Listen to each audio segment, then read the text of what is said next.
Okay, members, you're welcome along to our October planning meeting. And thanks to those who have came along to our regulatory services portion of our business today. So we'll start with agenda item 1, which is apologies. And I'm aware of Councillor Duffy and Councillor McAlinden, and Damien Mulligan will not be here for this first part, but he will be here for the second. We aware of any others? Not aware of any others at this stage. Okay. Sorry, Councillor Cosby. I believe Councillor Wilson will be along shortly. Okay, we'll note that. Agenda item 2, declarations of interest, and as per all our other meetings, we'll take them as they develop or as they're noted to me, or unless someone wants to declare one at this stage. So we will move then to agenda item 3, and that's a report from the Head of Planning, and 3.1, advance notice of a listing of Old Ballydown Manse. And Helen Stoops is going to present this one. Helen, so when you're ready, you work away. Thank you, Chair, and good afternoon, members. The Department for Communities wrote to the Council on the 24th of August seeking views on the proposed listing of Old Ballydown Manse, which incorporates a house and an outbuilding located at 31 Old Manse Road, Banbridge, a copy of which can be found at Appendix 1. As the time frame for responses closes today, officers from the Council sought an extension of time to respond. DFC agreed to extend the period for comments from the Council until the 1st of November. The listing of Old Ballydown Manse is being considered under Section 80 of the 2011 Planning Act. DFC, in their survey, which can be found at Appendix 1, have described Old Ballydown Manse as a 2-storey Georgian-style dwelling of formalised vernacular appearance dating back to around 1840s. The Department advises that the house is a good example of a surviving country manse in a largely original setting with a natural slate pitched roof, single glazed sliding sash windows, along with historic detailing such as ruled and lined rendered walls, toother coins and mould plaster surrounds to openings, with a 2-storey rubble stone outbuilding to the rear, all of which are of architectural interest. The survey also sets out historical information and indicates that the building is of local importance, highlighting the important social role that the dwelling played in the local community as the manse to the former Ballydown Presbyterian Church from the 1870s to the early 1900s. The buildings are located within the countryside outside the settlement development limit of Banbridge as defined in the Banbridge Newry-and-Mourne area plan. A planning history search has identified one historic planning application affecting this property for alterations to the dwelling, which was granted permission in 1975, and a more recent approval for a proposed dwelling with attached garage and stables on the opposite side of the Old Manse Road, which was granted permission in 2019. No constraints have been identified affecting these buildings or its setting. As Council's views have been sought regarding the proposed listing, a draft response is attached at Appendix 2.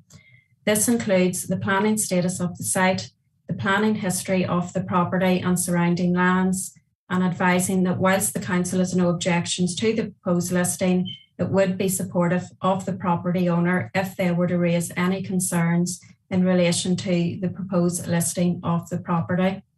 It is recommended that members approve the draft response to the Department for Communities as outlined in Appendix 2. Thank you, Chair, and this item is for decision, and I'm happy to take any questions. Thanks, Helen. Anybody, any questions they want to direct to Helen at this stage? I suppose one that I would have is one I would have made a number of times in the past is the level of interaction with the owner. And I note that the property is up for sale. So, I mean, with any listing, it does bring its own ramifications. If I'm right in that, Helen, and it may well reduce the saleability of the house, given that is the fact, because we do see a lot of derelict listed buildings around the country, and a lot of people cite the costs associated with restoring them as being very prohibitive, matched with a lack or a suitable level of funding in order to protect such buildings. So do we know at this stage if much consultation has been carried out with the existing owner, Alan, in your estimation? Thank you, Chair. In terms of Department for Communities process for listing of buildings, they do consult with owners of the property. In this instance, obviously the property is up for sale, and looking at the estate agent's website, it does appear that it is vacant. So really beyond that, I would be unclear, if the property owner would have actually have received the correspondence. I suppose on a recent search this morning on the estate agent's website, it is still coming up as sale agreed, but beyond that, I can't really provide any further detail.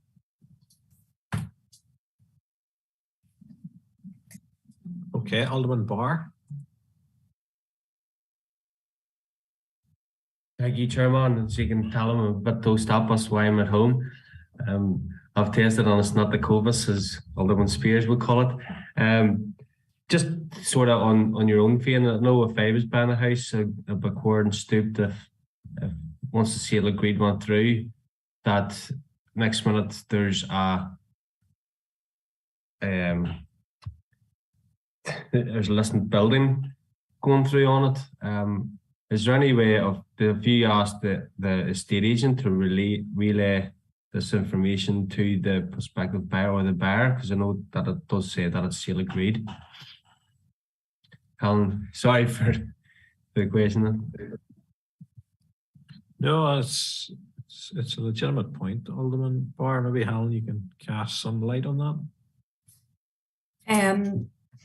Well, yes, by all means, if committee would like me to make contact, with the estate agent, I can do that. I suppose in relation to the listing process, through the conveyancing checks, it probably wouldn't be until the actual property would be listed, that would identify itself. So yes, a potential buyer wouldn't necessarily be aware, that this is going through this process. I suppose could I maybe even suggest to committee that whilst the Department for Communities is aware, that the property is on the market for sale, that an additional paragraph be included within the draft response raising that issue and that concern. Yeah, I mean, I would be happy with that. I'm sure Alderman Barr would as well. I see him nodding there. Alderman Anderson.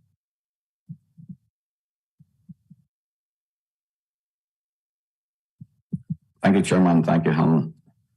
Yeah, listed buildings have appeared periodically in front of this committee in the past, and they do cause some concern in relation to the upkeep or what it would take to maintain the building if it becomes listed. And just what has been said there, should the prospective buyer or need the present owners find that this is listed and the urge ask for a lot of issues or repairs or whatever to be carried out, it would certainly fall on ever who the owner is, because I think I recently listened to a debate on Radio Ulster during the week sometime there, and the amount of money is available for listed buildings to help is next to nothing. And I will have concerns.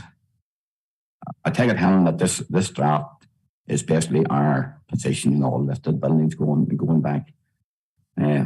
Would it be an idea to add something in there. We do have concerns about this financial burdens are put on the present owner or indeed a prospective owner in the future, that we would have concerns that depending on what was asked for, it would cause a lot of, what do you call it, burdensome hardship, call it, like, on the owner.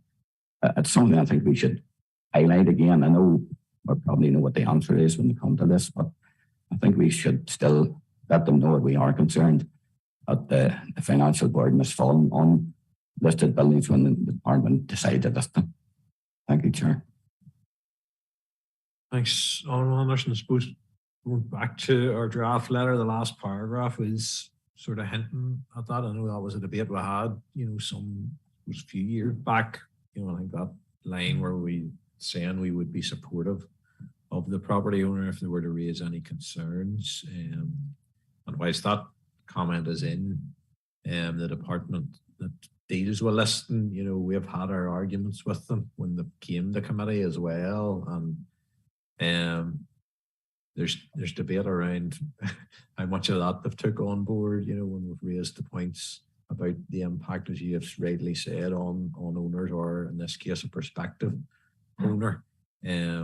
But your comments are noted. Helen, I'm not sure if you've anything more to add on that point. Yes, Chair, thank you. Yes, you're correct. We have raised this issue on a number of occasions in the past, and I suppose DFC their position always is that any matters should relate to factual evidence in terms of the actual special architectural or historic interest, in terms of for them to reassess their position as such. But yes, if members want me to add an additional paragraph or sentence to the draft response, I'm more than content to do that. Okay, Alderman Anderson.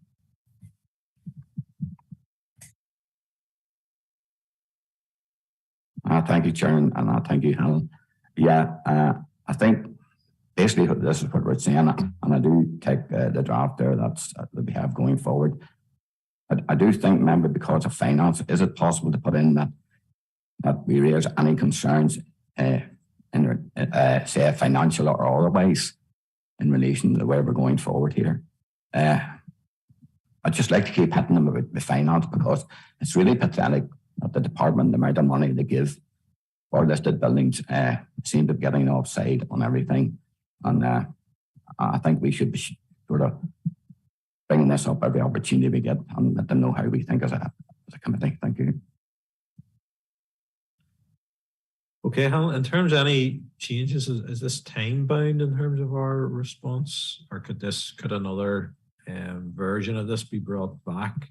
I'm just conscious in terms of time and how that's taken forward. Do we bring that back as an additional paragraph and as part of the wider letter that has been sent or is to be sent? Thanks, Chair. The department already has agreed to extend comments until the 1st of November. So comments were initially due back today. So ideally, if we could agree it at committee today, I could alter that last paragraph so it includes the financial implications and the burdens put on owners, and suggest an additional paragraph in relation to that whilst at the time of their survey the property was for sale, that it is now coming up as sale agreed, and that the new owner should be consulted in relation to this matter. Yeah, that sounds reasonable to me. I'm happy as a committee had to need a proposal, I suppose. Right. Yeah, so if you're proposing, yeah.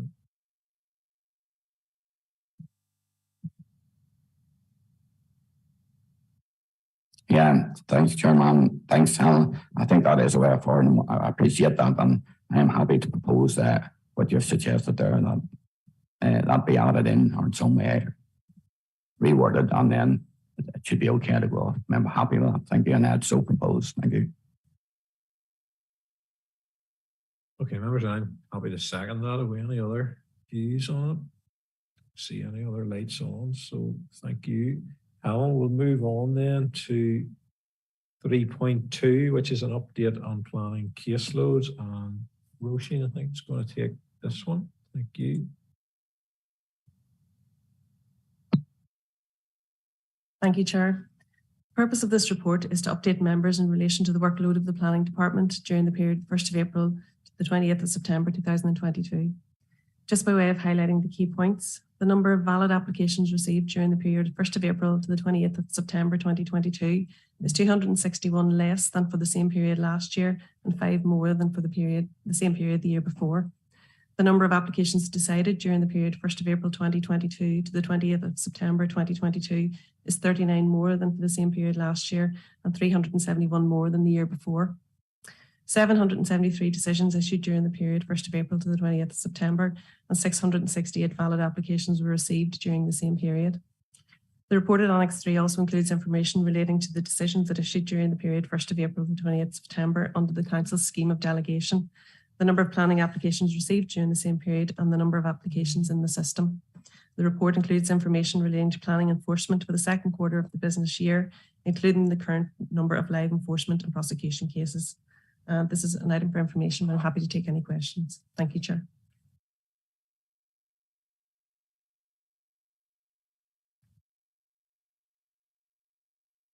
Okay, thank you, Roisin. Alderman Anderson.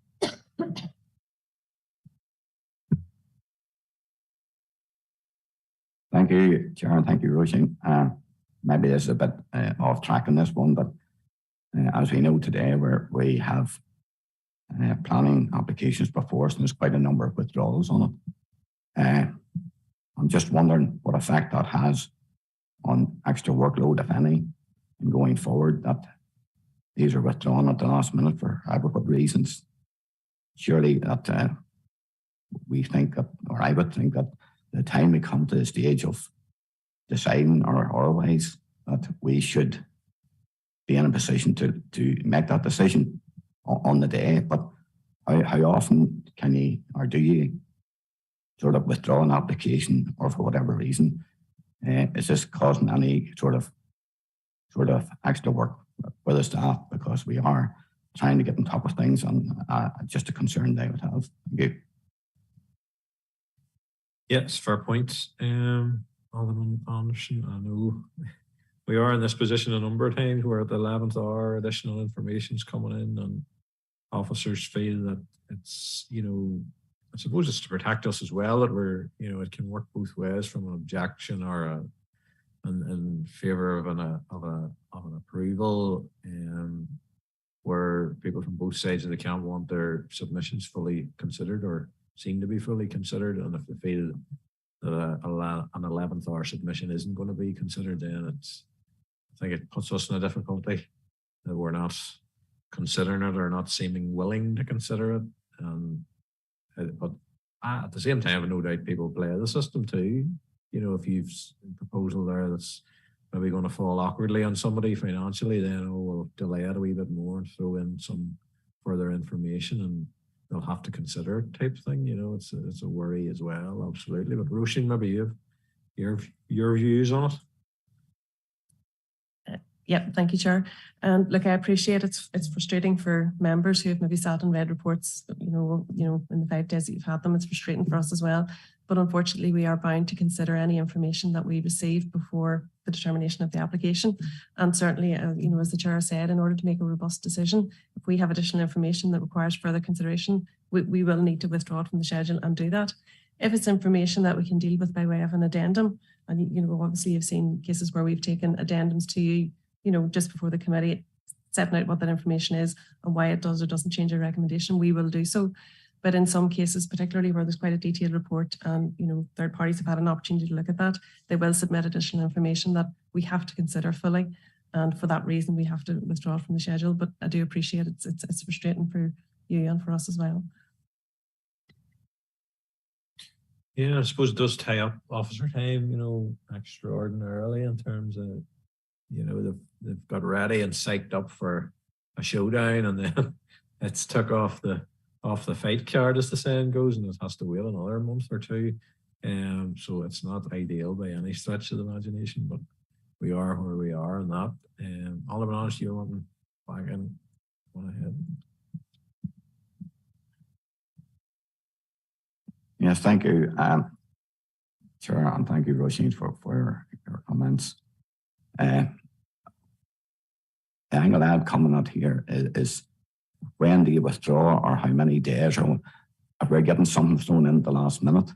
Like, surely over a period of time of plenty of sort of time to get their concerns or additional information to the officers. It's just these things appear just more or less at a few days at the last minute to say, well, we have additional, and puts us and puts you in a position that, yes, we have to consider it. But is there a cut-off time, or is there something we could say, look, surely that needs to be, or how long can this go on for? How long can they say, right, next month, additional information next month? Surely there's a time when we have to make a decision. Look, you can bring that up as an addendum, or and bring it through and let the application go on. It's just something that, because of the numbers off today, it sort of was more highlighted than maybe any other time. So thanks for your comments, and it's just a few comments that I would make. Thank you. Thanks, Alderman Anderson. On they are noted, absolutely, because they're very, very valid. We will move on then. Oh, sorry, I just missed Kieran there. Go on, Councillor Tillman, go on ahead. Thank you, Chair. Just a quick question, just in relation to the recruitment process. I know that we've still a number of posts, and I know we've been trying to do some things differently than what we have done in the past. So has there been any success just recently, and where we are? Just thanks, Chair. Thank you. Roisin, are you able to handle that one? Yep, thank you, Chair. And yep, it's obviously we've discussed this matter before. We are still sort of sitting at a 12% vacancy rate in the planning department. We have a number of vacancies, and we've had a recent board for PTOs, and I think we are at pre-offer stage for at least one PTO.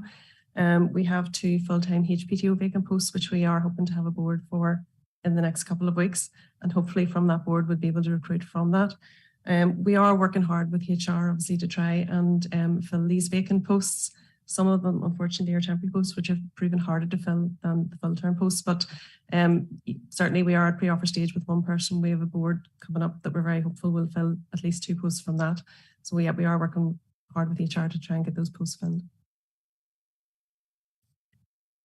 Okay, thank you. Roisin, are you content? Councillor Tillman? Yeah. Yes, content, Chair. I look forward to hopefully seeing these in posts in the coming weeks. Thank you. Thank you. Okay, that was an item for information. So we'll move on then to agenda item 4, which is a report from the head of building control. And Tom, will pass over to you for 4.1. Thank you, Chair, and good afternoon, members. Item 4.1 is a request for the naming of a development of 30 dwellings at Bracken Road on Lisniski Road in Craigavon. Details are contained within the Appendix 1. The applicant's preferred name for this development is Bracken Villas. The applicant's main reason is that it's a continuation of the use of the term Bracken, as it has become synonymous with this location. This is immediately in the vicinity of Bracken Lodge, Bracken Hall, and Bracken Meadows. So the recommendation, therefore, is for members' approval of Bracken Villas. I'm happy to take any questions members may have. Okay, thank you. Alderman Twyble.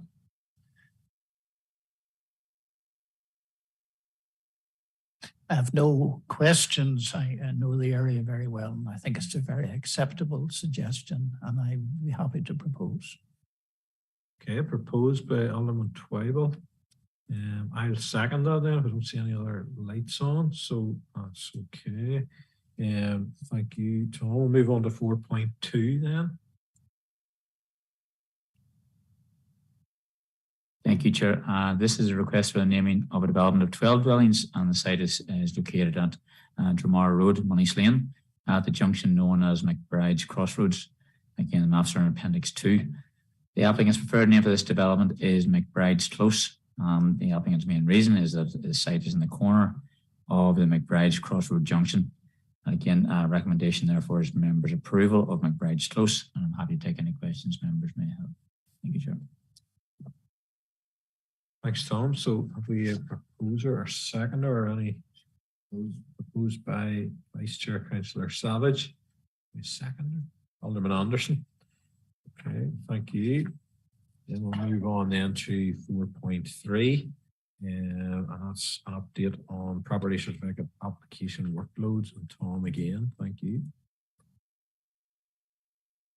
Thank you, Chair. This is to keep members up to date of the workload being undertaken by the department in the first 6 months of this financial year. And members will recall from previous months that in June we had a huge volume of work submitted. Given that, and to our surprise, in the month of September, we still had a further 285 applications with an estimated notional value of just over 8 million. So overall, for the first 6 months, we've received 1,723 applications, which is 20 more than the same time last year. To put it out in context, we've for this 6 months we've received applications well in excess of £310 million worth of construction investment into our area. The department also continues to deliver the council's property certificate function for the conveyancing of properties. In the first 6 months, we have received and administered 1,961 new applications and issued 2,005 certificates to solicitors and agents related to property sales. Thank you, Chair. This report is for members' information, but I'm happy to take any questions members may have. Members, any questions in particular for Tom on that report? I don't see any lights on. Thank you, Tom, once again for all the work of your team there in the Building Control Department. I'll move on then to agenda item 5, which is a confidential report. So if we could have a proposer and seconder to move into confidential. Councillor Savage, second by Councillor McNally. Okay, members, I have to read the following statement. Members, online viewers, in accordance with Schedule 6 of the Local Government Act exempt information, we will now be moving into a confidential session of the Council. This means that we will be turning off the public feed of the meeting. This will be returned when the meeting is restarted. Can I ask ICT officers to please turn off the live feed and confirm with me when the confidential section of this meeting can proceed?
please. Thank you. Okay, members, agenda item 7, correspondence. There isn't any, and I haven't been made aware of any other relevant business. So with that being the case, there'll be a short recess now until 4 o'clock, and we'll see you all back then. Thank you, and if we could stop the light.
confirm the live feed has commenced. Thank you very much.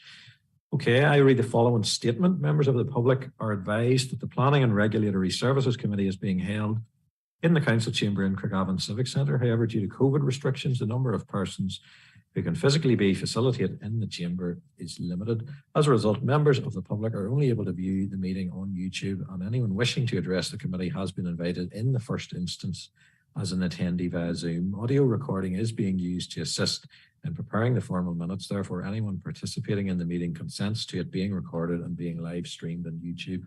Also, during the course of this meeting, questions may be asked by councillors who are members of the Planning and Regulatory Services Committee, of planning officers, applicants for planning permission, objectors, or those speaking on their behalf. In doing so, councillors endeavour to ascertain the information which they feel is necessary to enable them to determine the application. However, members of the public should note that councillors will not reach a conclusion as to whether an application should be approved, refused, or deferred until the debate on the application has concluded. So members, I have a number of reports which have been removed from the schedule. So Appendix 5 has been removed, Appendix 6 has been removed, Appendix 2 and Appendix 3 has been removed. And therefore, we're going to move then to our applications which are proceeding to committee this evening, and that's Appendix 1, which we'll be starting with. And we have a number of people present in the room and also online. And if I could just get some indication online that everyone can hear us, with a thumbs up or whatever. Yeah, okay. Thank you. Okay, then with that being the case, we're going to move then to, Alderman Anderson.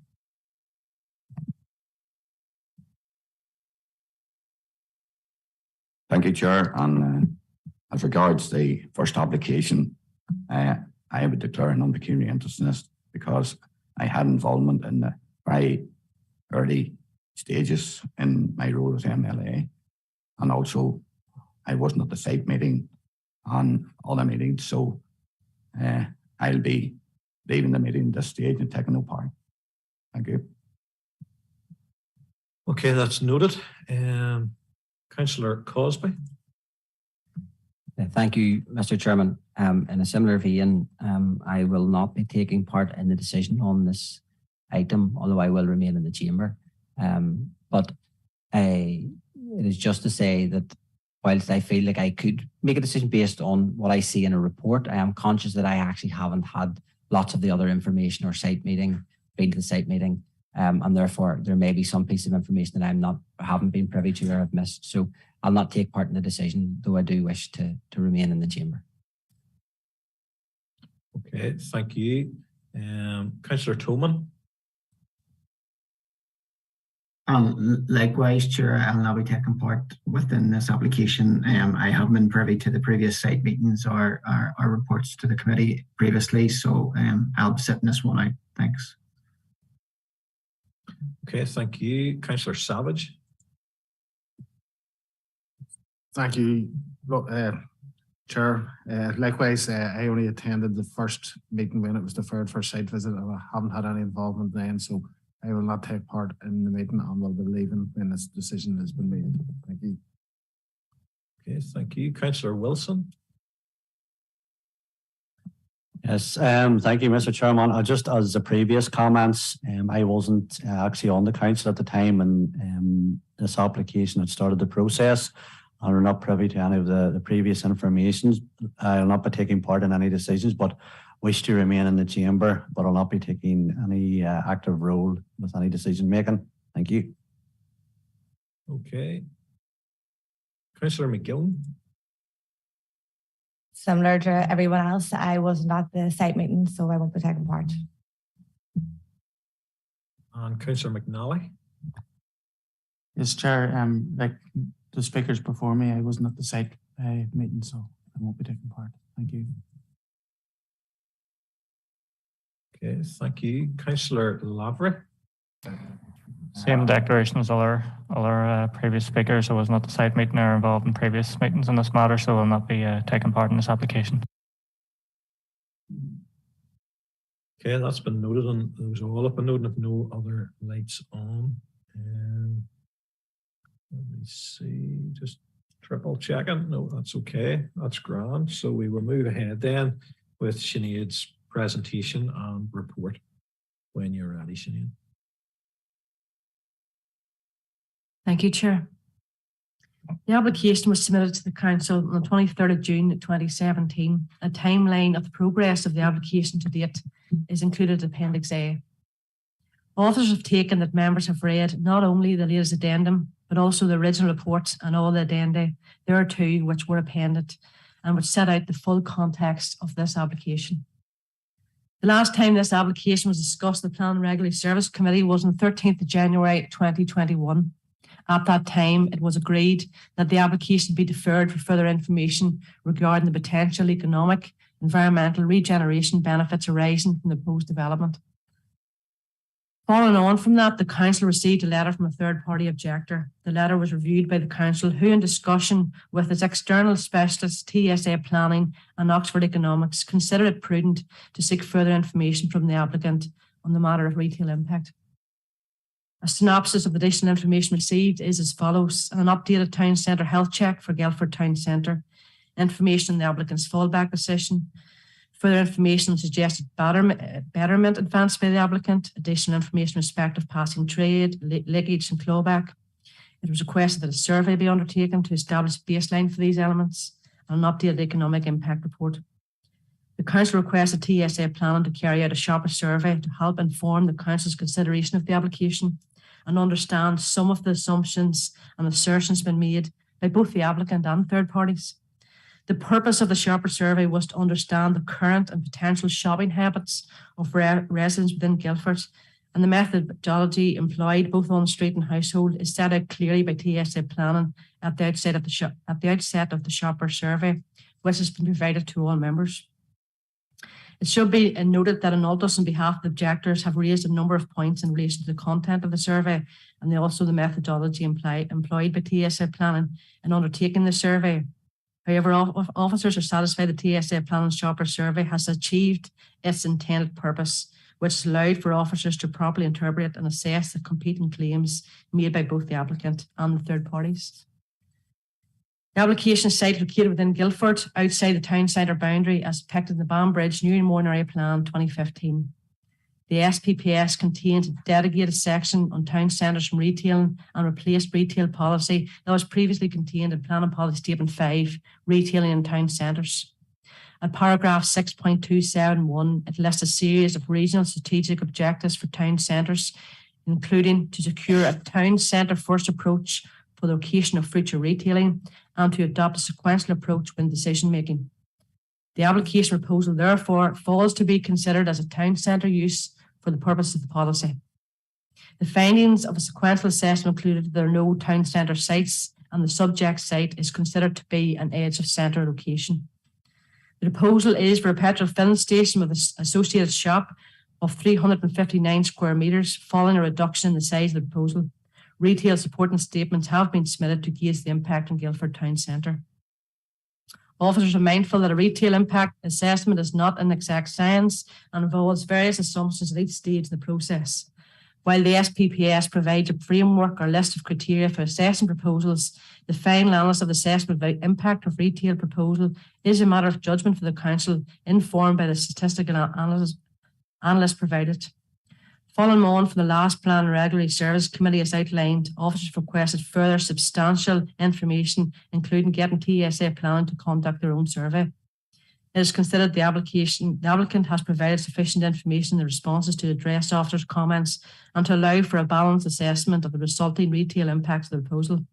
As set out in detail within the report, the findings of our own shopper survey have helped validate the points being made by the applicant in terms of increased top-up spending within the catchment and trade diversions to and from Guildford Town Centre. In relation to the issue of fallback, the applicant maintains his long-standing position that the existing petrol filling station could technically be brought back into use, but it's not economically viable to do so. Conversely, the objector stated that if the property were to come on the open market, that at least one other retailer would be prepared to reopen the existing petrol filling station in its original format. Officers of the opinion that there is a lawful use on the site for a petrol filling station and convenience store, which could reopen without the need for any fresh planning permission, and this represents a valid fallback position. A significant weight should be afforded to the applicant's fallback position, and the evidence for this has been presented within the report. The proposed parking provision is set out to cover the entire site, including the commercial premises to the rear. Servicing of the site will be undertaken from the rear of the service vehicle unloading at a dedicated service entrance. The redeveloped site extends into adjacent commercial premises to the rear, which requires formalisation of the provision of parking within that commercial site. Officers note that there is a climbing frame business to the rear of the site at present. This climbing frame business is still under enforcement investigations. However, negative conditions 16 and 17 as per the report would ensure that the development cannot operate until the necessary parking and serving arrangements are in place. A report has been submitted by More Economics on behalf of the applicant and a survey conducted by TSA Plan on behalf of the council. This has been critiqued by Oxford Economics on behalf of the council. Oxford Economics had previously concluded there's not enough evidence on the risk of displacement of spending from the existing premises in Guildford Town Centre. As set out in detail below in the report under economic considerations, the findings suggest that there is considerable demand for a new petrol filling station and shop, which is likely to retain customer spending in Guildford. As also noted within the report, while there is evidence that a new petrol filling station shop could lead to some displacement of spending from the town centre, it is largely offset by the larger number of respondents suggesting they would visit and spend more in the town centre. On balance, it's been concluded the proposal will lead to a net positive impact on customer spending in Guildford as a whole, with no significant impact on Guildford's town centre. In conclusion, therefore, officers considered the large volume of supporting technical information, including the retail impact assessment and economic information. Having now reviewed the content of all the information submitted, including the council survey by TSA Planning, officers now suggest the figures being presented in the retail tables are reliable, enable the council to make an informed decision. Officers satisfied with the methodology of the retail impact in assessing the uplift in floor space and the issue of fallback, and the existing store has been satisfactorily resolved. And now have the opinion that the potential impact of the proposal on trade and turnover of both convenience and commerce and good traders, and the impact on town centre turnover overall for centres within the catchment of the proposal is not considered to be significantly adverse or imbalancing the impact on the vitality and viability of existing centres. The proposed development is not judged to be harmful. On this basis and subject to the conditions attached, it is recommended the plan of permission be granted. Is taking it through the presentation to remind members of the application site at hand.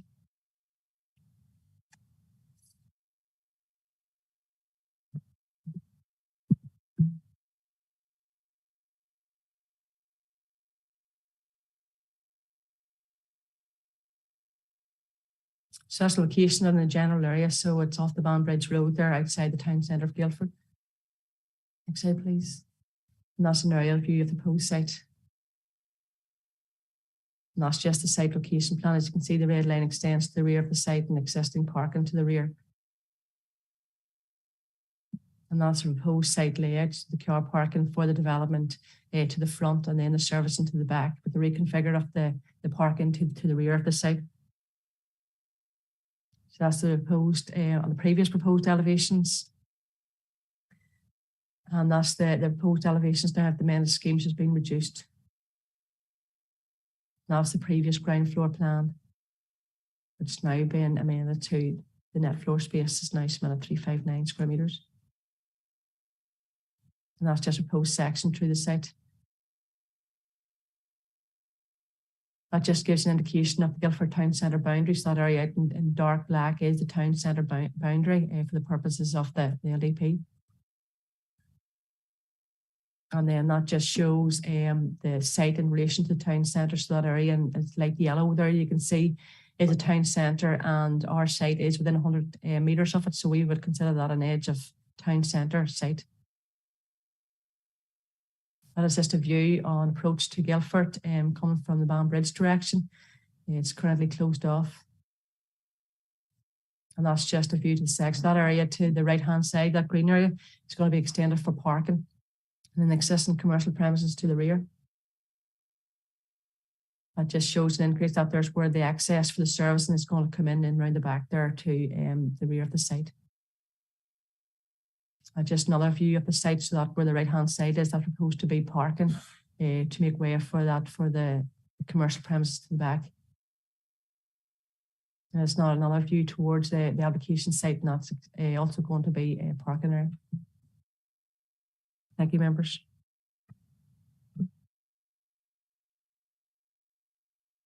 Okay, thank you, Sinead, for your report. And we now have a number of speakers to work across. And first up, it is our elected representatives, and we have Jonathan Buckley, MLA, and Duke Beattie, MLA, to make representations in support of the application.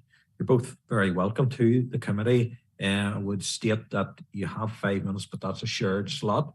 So it will be a great exhibit of cooperation here from an assembly level if we have this equally shared, and we'll all be keeping a close eye on that element of it. But I'm not sure if Jonathan down to go first here on my list. Jonathan Buckley, MLA. So Jonathan, your time will start.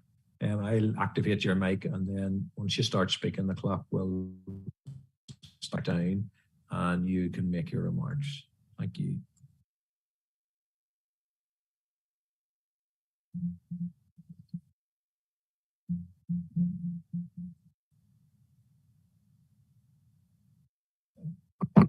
I think we're going now. Thank you, Chair, and you'll be glad to know I don't intend to delay you too long, and I think it shouldn't be too hard to cooperate on this matter, because I think it's a welcome that it won't take too long, given the 5 years and 4 months it's taken us to get to this stage.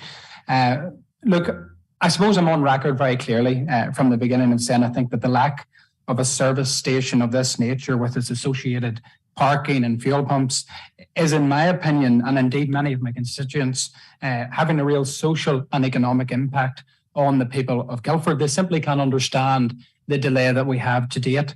Bearing in mind that this is the redevelopment of an existing petrol station and shop of the area. The Henderson Group has invested a significant investment, which will complement the investment already made by the council in Guildford over recent years. I mean, there is a need for this new retail floor space. And when I am contacted by constituents of the Guildford area, they simply can't understand, because many of them now are shopping elsewhere in surrounding towns, a real loss to Guildford in particular. And the retail expenditure being lost from Guildford is abnormally high whenever we look at the services and provision in many of our villages and towns in the surrounding area. I think we should look at how that impacts upon the consumer, because in the process, the shopper surveys did confirm that the proposal will result in expenditure which is currently being spent elsewhere being spent in Guildford. 78% of those that did respond to the council survey say that they would spend more time and more money in Guildford as a result of the proposal. The survey also said and confirmed that an overwhelming support for the proposal. Some 99% of those responding to the council survey said that Guildford would benefit from the proposal. There's also economic investment in jobs here that I think is certainly something that this council must take cognizance of going forward. And I think probably in citing the time today that we've had, I think there is a real opportunity now to push this forward to ensure that we can restore services to Guildford. There is no alternative town centre site for this proposal. It's an appropriate redevelopment of an existing petrol station and a shop site on the edge of the town centre. There's an abstract need for it, as I've said, and it's a welcome investment. And I would urge councillors here today to ensure that this application is in line with the planner's recommendations to capture the benefit and support the proposal here tonight or this evening. Yeah, if I could just add for the next minute and a half or so, in support of this application for a petrol station and a shop in Guildford, and I've asked myself two questions really in regards to this. Is there a need for a petrol station and a shop in Guildford? And secondly, is this an appropriate proposal? And if I take the second one first, is this an appropriate proposal? The answer is absolutely yes, of course it is, because this is a pre-existing site of a petrol station and a convenience store, which was used previously. So it is absolutely, I think, appropriate. So it really takes us to the first question. Is there a need for a petrol station and shop in Guildford as that proposed by this proposal? And the answer is yes, both locally and also for the wider community. Locally, and you've heard it from Jonathan, that we are losing retail from Guildford. And having lived in Guildford myself, I understand exactly what that means. It means people are going elsewhere to get what they need as opposed to shopping within Guildford. So money is lost in Guildford. And the wider community, we now have people travelling from Portadown to Banbridge, and there's no petrol station en route, but people living in Guildford have to leave Guildford to be able to fill up their car. So there is an absolute requirement for this for the people of Guildford. And also, if you look at the increased population projected for Guildford and some of the other planning applications we have for Guildford, you can see where this need will get greater if we're going to future-proof the town of Guildford. And lastly, of course, the increased jobs, the increased investment, the stimulus to the Guildford economy is all very, very important. If you can provide jobs for people from Guildford, if you can provide more money being spent in Guildford, you do nothing other than improve the town. And I think that is absolutely key when you come to decide whether or not this should be accepted as a proposal or whether you should not. But I certainly see this as something that would be very welcome by the people of Guildford and the wider community. Thank you.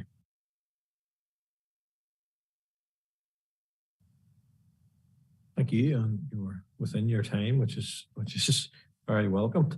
We now move to Mr. Stuart Beattie, KSC, and he will be making a representation in objection to the application. And Mr. Beattie, you have 3 minutes to make your remarks. Thank you. Given the passage of time, my clients, who is a local trader in Guildford and an investor in Guildford, sought through their planning consultancy and their solicitors a meeting with planning officers to discuss the latest information and material. A meeting was arranged and agreed by planning officers on the 5th of September 2022 at 2:30. The officers asked in advance of that meeting that they receive written material to inform that meeting. That was provided in good faith and without hesitation. Without prior notification, the meeting was cancelled on the 5th of September because of officer unavailability. No issue was taken with that by my clients. These things happen. A new date was offered of the 23rd of September. That required people to change holiday arrangements and travel arrangements. My instructing solicitor contacted the office on the 22nd of September to confirm that the meeting could take place. They received no reply. They received no reply over the weekend or during the following week. And when it was chased up, it turned out that this matter had been listed for hearing with a recommendation to approve. My instructing solicitors wrote to the planning officers and asked for an explanation. And they were told by email on the 30th of September that for, quote, reasons of prudence, close quote, the meeting would not take place. I have had the honour of representing this council on a number of occasions and have appeared in front of it on a number of occasions. My clients are facing significant financial and economic problems with this proposal. They were offered a meeting twice and they acted to their detriment and in good faith to inform that meeting. There's no equivocation about the fact that there was to be a meeting, and this council has broken its promise. And there is no overriding reason for that to have happened, except for reasons of prudence. The public are entitled to expect councils and their officers to deal straightforwardly and consistently with the public. You have prejudiced my clients, and what you have done is not fair. And for that reason, we sought to have the matter adjourned and for the meeting to take place, and for any information to be properly updated and informed so that my clients and their expert witnesses could comment. And that has not happened. And it's with very considerable disappointment that my instructions are that my clients and their experts do not wish to participate in the proceedings because of the unfairness that's been visited upon them. Thank you. Okay, thank you very much, Mr. Beattie, for your contribution.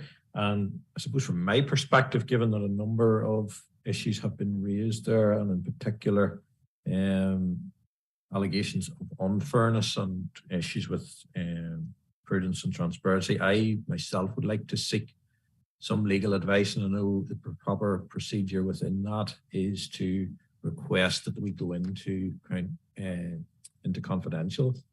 And as chair, I would make that a proposal that we do go into confidential in order to have a number of questions answered. And I make that a proposal.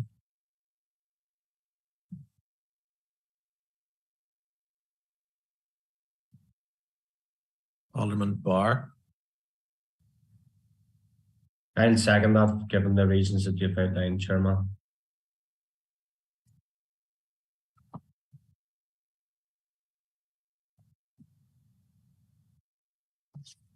So at this stage, I'm going to move all of those members of the public and councillors who are attending the Planning and Regulatory Services Committee via Zoom to a Zoom waiting room. Those using the dial-in service will be asked to leave the room to enable the committee to obtain legal advice from its legal advisor. Any member of the committee who has spoken as a supporter or objector to the application under consideration will also be asked to leave the room. The advice provided will relate only to legal matters, and no discussion of the merits of the planning application now before us will take place until the public element of the meeting resumes and you have been moved back into the meeting or taken off hold. Any legal advice provided is confidential, and all members of the committee who remain are obliged to preserve that confidentiality. An official will readmit all those required now to leave the room, and those on Zoom will be readmitted to the meeting once provision of legal advice has concluded. Thank you. Could I request that the live feed is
Thank you.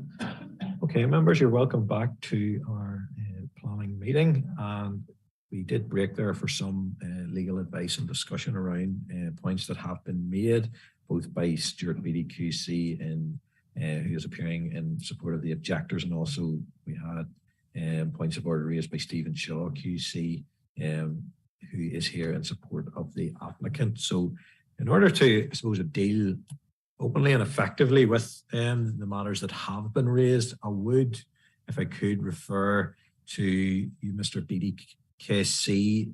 You had made remarks around the issue of processes, and you felt prejudiced that, you know, or the procedures were prejudiced in some way. And in order to tease that out, and also I know Mr. Shaw QC also made a remark that, you know, that type of scenario was a two-way street. So I suppose as a committee, we want to be open and transparent in all our doings, as we usually take pride in doing.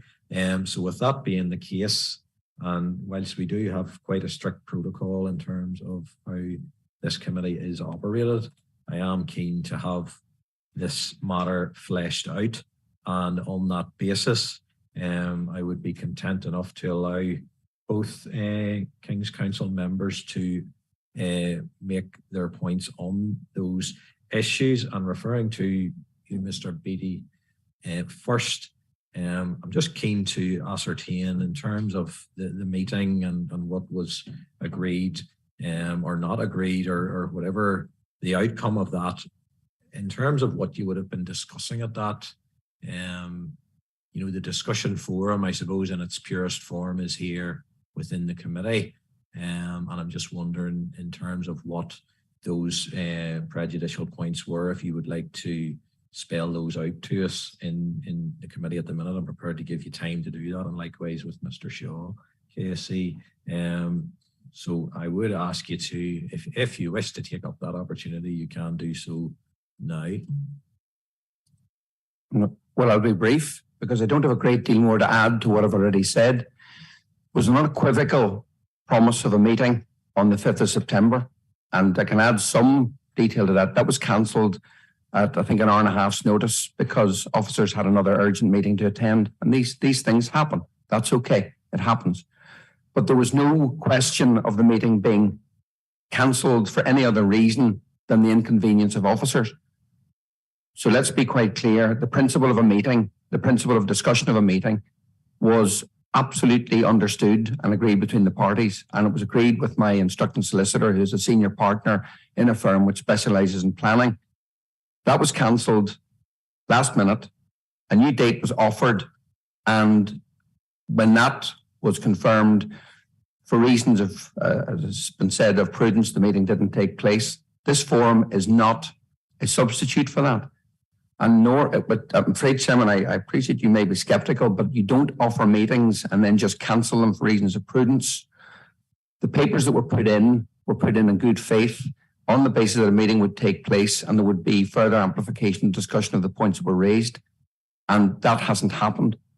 And that having happened, my clients acted to their detriment. And what I'm not going to do, Chairman, and I'm afraid I can't be expected to do it, where my client has instructed me that he thinks that this is unfair, I'm not going to try and perfect the situation that's been created by having some sort of discussion about what the meeting might have said with officers who are here with the committee. That's not a satisfactory way to deal with this.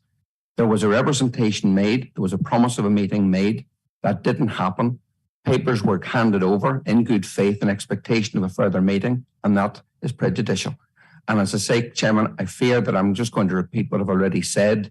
The position is that, and if the inference of what would you have discussed, I don't know, because the meeting, well, Chairman, forgive me, I don't know, because I was never going to go to the meeting. The expert witnesses were going to go to the meeting. My instructing solicitor may have gone to the meeting, but because there was no meeting, I'm not going to speculate what might have been discussed, but there would certainly have been amplification and discussion of a paper that was lodged to inform a meeting, not to inform this committee, but to inform a meeting. And the expectation was that that meeting would take place in good faith and that there would be a discussion and that there would then be, whatever the outcome of that was, but I'm not going to second guess it tonight, Chairman, because that, I'm afraid, is to simply compound what I've already identified in my earlier submission. I didn't hear Mr. Shaw's submission because I'd actually taken the instruction and left the room. I understand that there may well be issues that the other party wishes to raise, but they don't impact upon the points that I have made, although of course I listen carefully to what's being said. This deals with the process that my client was brought into and taken through. And I'm sorry, I don't feel I can really be much more help to you than that this evening. Thank you. I suppose from the committee's perspective of it, anything that is discussed ultimately, the positives and minuses of that and cases made for and against are ultimately heard here in this committee environment via reports that are both written and verbal, as has been the case throughout the committee's existence. But I suppose what I want to cut to the thrust of, I'm allowing the opportunity now for that discussion to take place here in the committee. And what did you wish to discuss? I know you've said you wouldn't be there, but what was to be discussed at that meeting that cannot be verbalized here in this setting? That's what I really want to establish. I'm sorry, I'm not going to perfect the unfairness that's been visited in my client. I'm not going to do it. I'm not instructed to start to get into a debate about what would have happened at a meeting that didn't take place because it was summarily cancelled without explanation and without any reasoning. I can't do that, Chairman. You're inviting me to perfect an issue that's been raised by this council. Now, if you promise a meeting and you ask for papers to inform a meeting, you have the meeting. You don't then say, well, thanks very much. We now have the full hearing and you can say whatever you're going to say there then. I'm sorry, that's not how it works. In my respectful submission, if you make a representation or promise of a meeting, you have the meeting. And, I've tried to make it as clear as I can. These are two distinguished planning officers for whom I have a great deal of personal and professional regard. I don't make these submissions lightly. But you don't cancel meetings because it's prudent, which is the reason that was given and the only reason, and that's where I stand. You go ahead and you have the meeting and you do it in good faith, in an open way. You report back on the outcome of the meeting and then you have the committee fully informed. You don't then try to deal with it on the hoof in this fashion. And I'm sorry, that's really as far as I'm able to take it tonight. Okay, and Mr. Shaw, I'm going to give you the same opportunity because I know you used the phrase two-way street, and I'm just keen as chair just to understand the meaning of that and your experiences in that regard. So I will allow you to speak. Your task, both you and the committee, is to make a decision on the planning merits. To do that, you have to have appropriate information. You've got to give it due consideration and decide according to law whether this application should succeed or not. This is not the first time this application has come up for consideration. There's a very long history, as the planning official, Ms. McAvoy, outlined. And I won't go over that, but it's important as a starting point to recognize that whatever meeting was in contemplation a little while ago was not the first occasion or the primary occasion. It was at the end of a very long process. In fact, you'll find that in the summer, there was a postponement because information was supplied and was checked out by the objectors, and they wanted an opportunity to make comment, and they had that. So the proper context for this is that there's a long-running, very careful examination of the planning merits by your officials, and eventually they come to the decision that we commend them for today, and we applaud, and we're seeking to encourage you to go with. There isn't any right to a meeting as such. A meeting was asked for, as Mr. Beattie has narrated it, and the meeting was then not held. And the reason given was that it wasn't prudent. That echoes what we were told in a letter from Mr. Mulligan on the 27th of September, whenever there was a decision not to meet with our representatives who didn't want to discuss the planning merits, but who wanted an opportunity to voice their concerns about how long this process had lasted. And we had written on the 8th of September to Mr. Wilson, the chief executive, and on the 27th of September, Mr. Mulligan had replied to us saying, I can advise the application is scheduled to be presented to a meeting of the Planning and and Regulation Services Committee on 5 October. And for that reason, it's considered prudent not to meet with, and I emphasize this, any interested party before the meeting takes place. End of quote. Now, we didn't take any issue with that. We think it's a proper and a proportionate and a reasonable response that you'd scheduled the merits to be considered today at this meeting by the body that is charged with that task, with its officials, with all the information before you, to come to a decision on the planning merits. And unsurprisingly, Mr. Mulligan, on behalf of the Chief Executive, was taking the view it was not, again, prudent to meet with anyone ahead of that meeting scheduled for today. We don't criticize that or complain about that. And we find it unsurprising that a similar phrase is used to the objectors, effectively saying it's not prudent to meet with you ahead of the meeting of the committee on the 5th of October. And part of the reason why it's not prudent is the one you've identified, Mr. Chairman, and that is this is the venue when the planning merits fall to be considered, addressed, and assessed by the persons who are charged by law with that task. It's not the officials. The officials have done their work, done their investigations, written their reports, come forward with their recommendation, and it's now down to you and your colleagues, charged with the task of deciding whether we should get the planning permission or not. And the fact that at one stage it might have been thought that a meeting with objectors could have been held and then was not held, on one view, sir, it's actually a benefit that the meeting did not proceed, because it might well have given rise to the suggestion or impression that there was something that was going on that wouldn't have been appropriate given where we stand on October 5.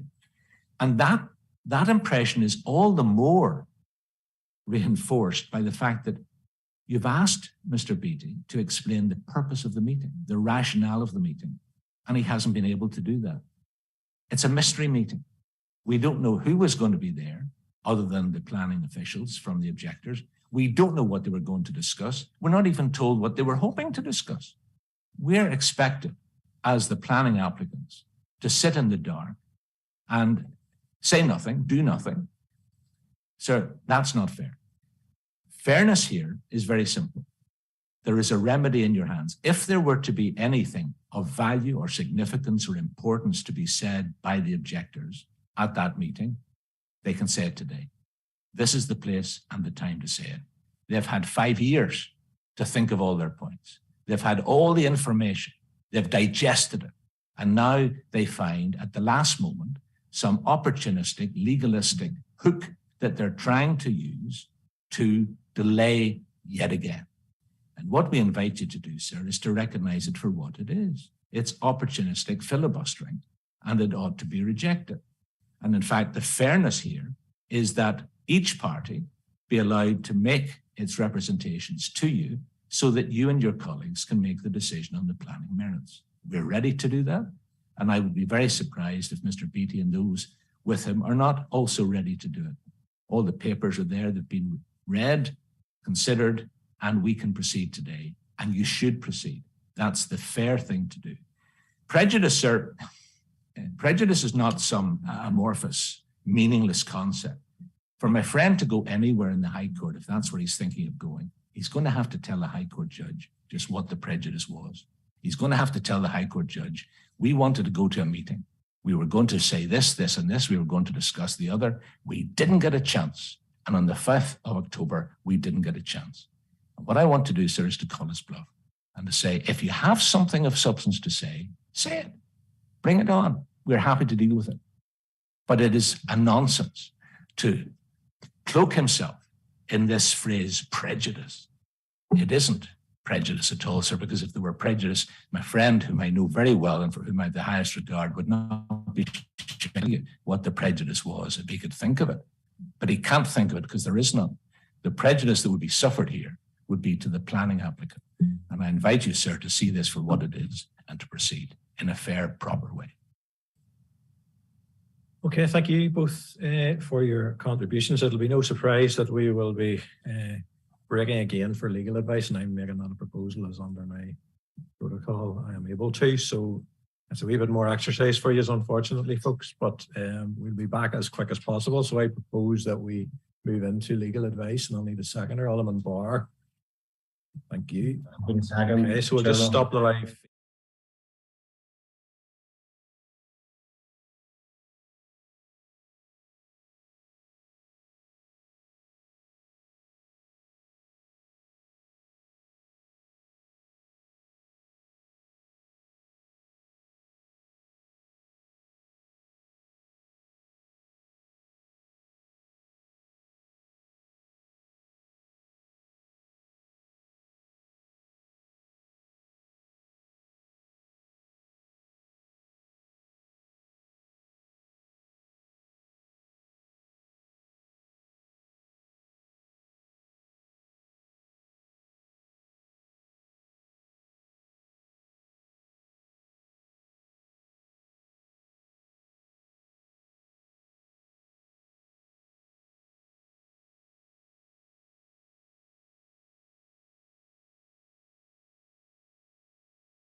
just again.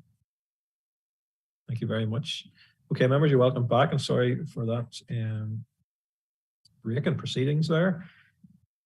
I know in previous conversations prior to that break, there was some dates on that discussed through Mr. Beattie, and in terms of how and when and where meeting arrangements were made and broken as the allegations went.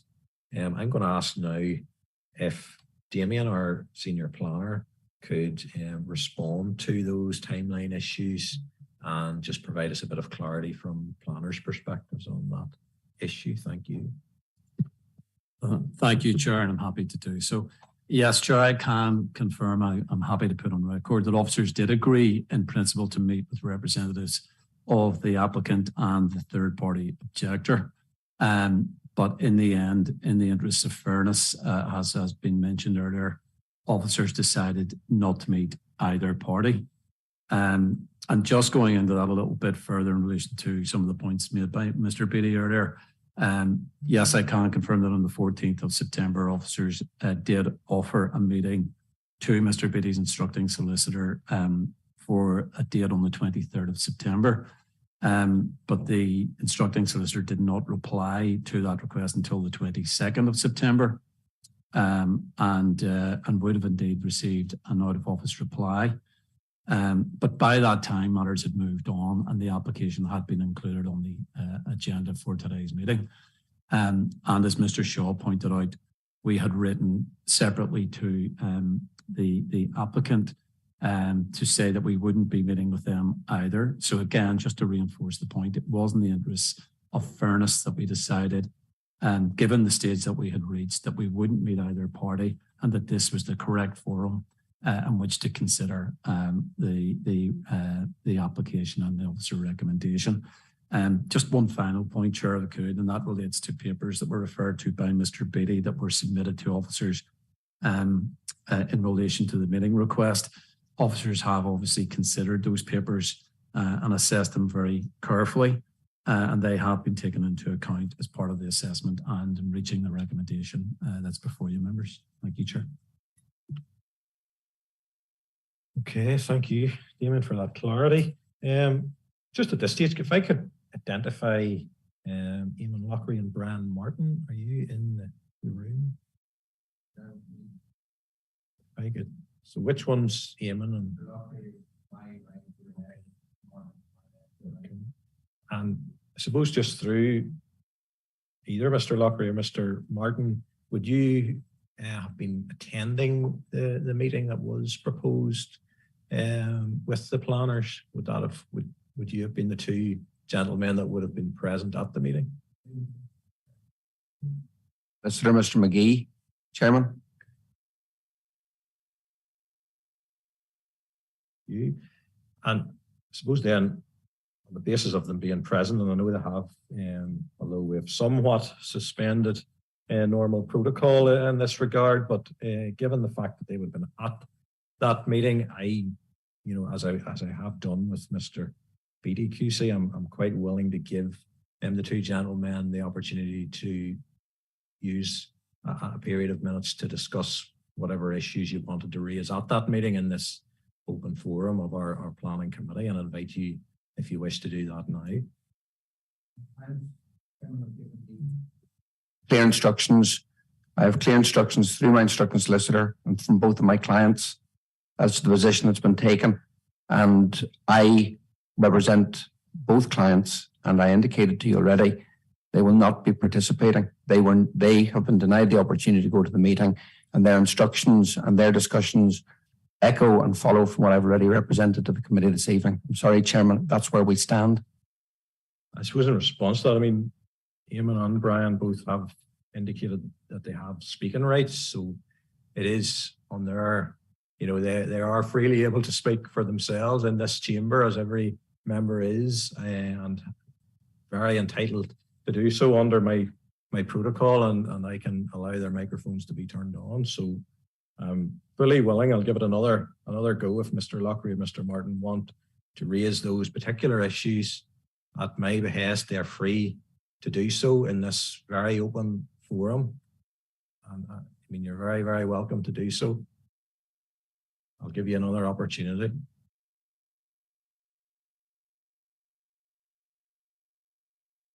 Okay, so I suppose if I could have it, I mean, I'd like you to speak if you could, just to confirm that. Eamon Lockry's my name, and my instructions are the same as Mr. Beatty's outlined.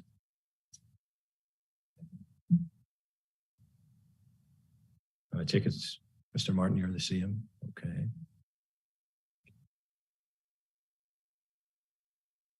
Well, on that basis, I mean, we have the open forum of the planning committee before us. I would have been keen to hear those representations, but that has been rejected, which I'm disappointed in, to be perfectly honest.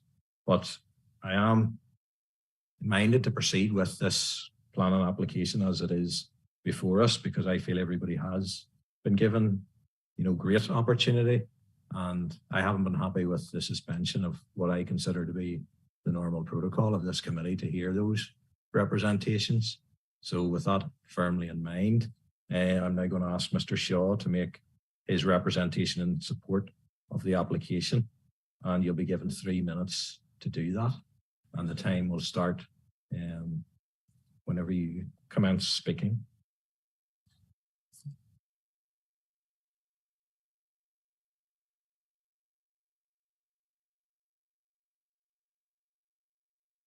Sorry, we're just triple checking. We're just with the technology here. We'll have to be very sure that everyone is on the meeting. So I'm just getting that verified, because we have a small representation here at council in terms of councillors. So everyone's happy that that's okay. Thank you. Sorry, Mr. Shaw, for stopping you there. Yeah.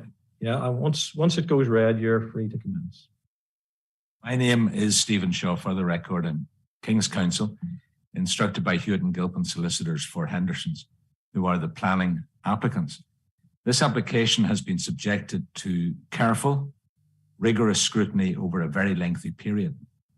My client is pleased but not surprised that the planning merits of the scheme are now recognised by the council officials and their independent consultants, TSA and Oxford Economics. We are confident, ladies and gentlemen, that the way is open for you to approve the application in the exercise of your sound planning judgment. To that end, I'd like to introduce you to our team, who will answer your questions and assist where they can. To my right is Mr. David Mount Stephen of Fleming Mount Stephen Planning. And then immediately to my left, Dr. Tony Quinn of Braniff Associates, another planner. And then Mr. Mark Drain of Henderson Group to his left. And then finally, Mr. Simon Moon, also of Henderson Group.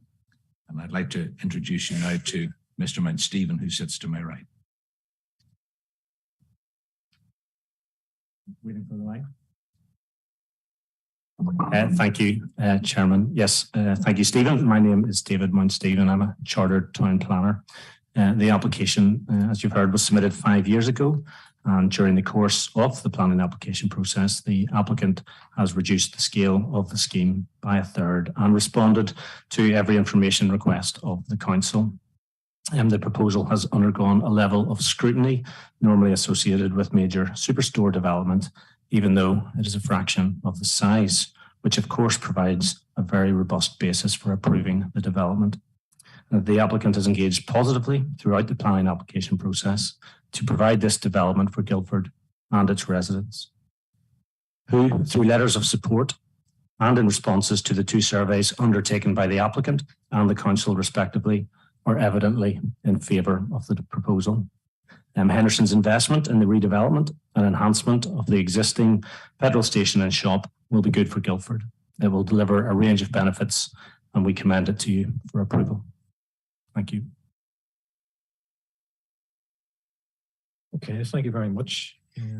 We do have, as I've said earlier, there are a number of people who have speaking rights. And I'm going to read them out because they may be useful to members in terms of any questions that we may feel need directed to those professional people. So from the objectors again, Eamon Lockery, Retail Consultant in Altus, Brian Martin, Planning Consultant, Agent and applicants, Mr. David Mount Stephen, Mr. Tony Quinn, Mr. Mark Adrian, Mr. Simon Moon, and then council appointed. I should have said those last group were agents and applicants, supporters of. So we go then to council appointed agents, and that's Neil McCullough from Oxford Economics, Tom Stokes from TSA Planning, and William Orbinson QC. I think in the public gallery, but I don't have speaking rights, we have a couple of folk also here and also entitled to be here. So at this point, members, I'm open to questions for our planning team, if you wish to raise any at this stage.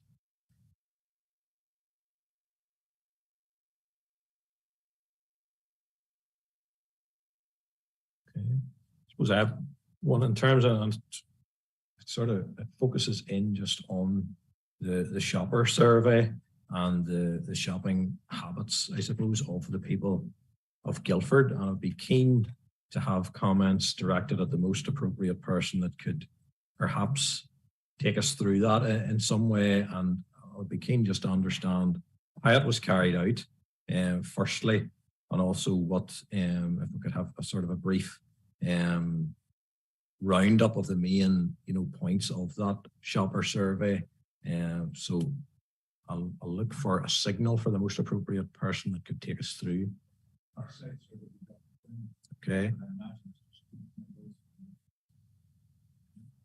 We'll go with Dr. Quinn if you wish to take us through that. On behalf of the council, or is it our survey? There was 2 surveys carried out. Yeah, that's what I'm going with the planners for the council supported one. Well, I guess Mr. Stokes, is that right? Yeah. Okay. Yes, Chair. Yes. Can you hear me okay? Yes, I've got you. Yeah, you're free to speak. Perfect. Thank you for the question. Chair, I suppose in terms of methodology, you'll have seen the full detail of the findings of the survey in an annex at the back of the committee report.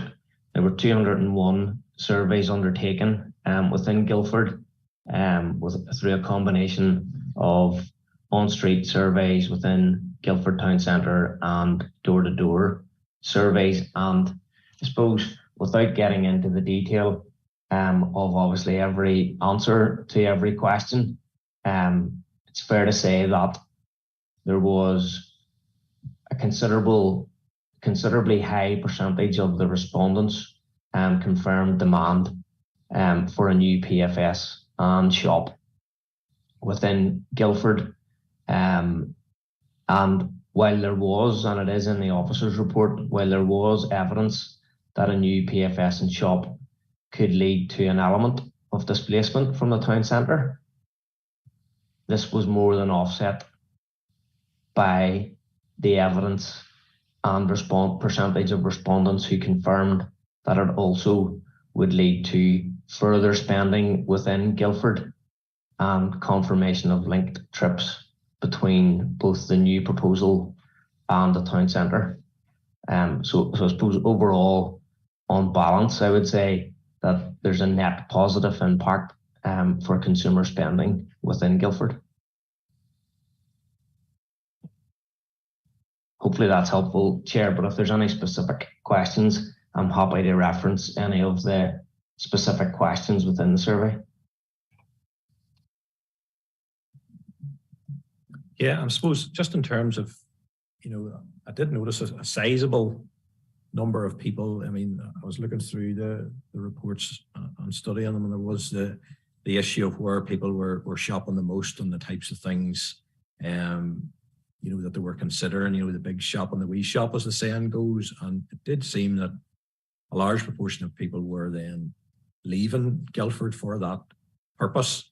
And I'm not sure if you're the best person to answer this, but in terms of, the nature of the survey and what it has found, is what is proposed a response to that?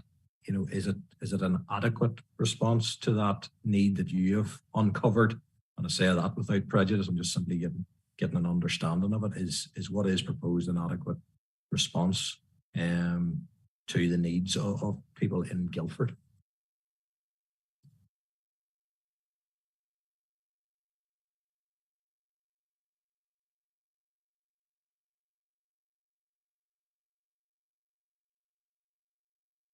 That's Mr. Stokes. That's for yourself, if you can hear me. Yes, Chair, no problem. I'm just referring to a few of the questions in the survey, which I think will help clarify your questions.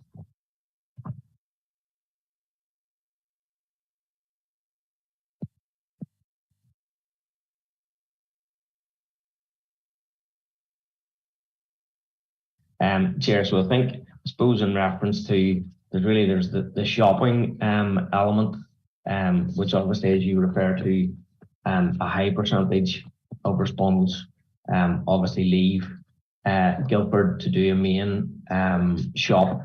There is some top-up shopping, obviously does happen within the existing Guildford town centre, but there was an overwhelming response where obviously because of the lack of fuel within Guildford, nearly I think it was 90-something% of respondents confirmed their support for that. And I suppose even, if you even just forget about the survey even for a second, and everyone, you think, how do you normally, when you're getting fuel, what other activities do you undertake as part of that? There obviously is an element of top-up shopping, which happens when you fill up your car with fuel and you run into the shop and you pick up the loaf of bread and the milk and the tea or the dinner for that night.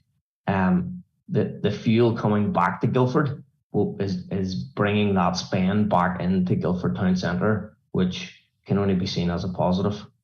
And as I said, would offset any perceived impact that there would be on the existing town centre.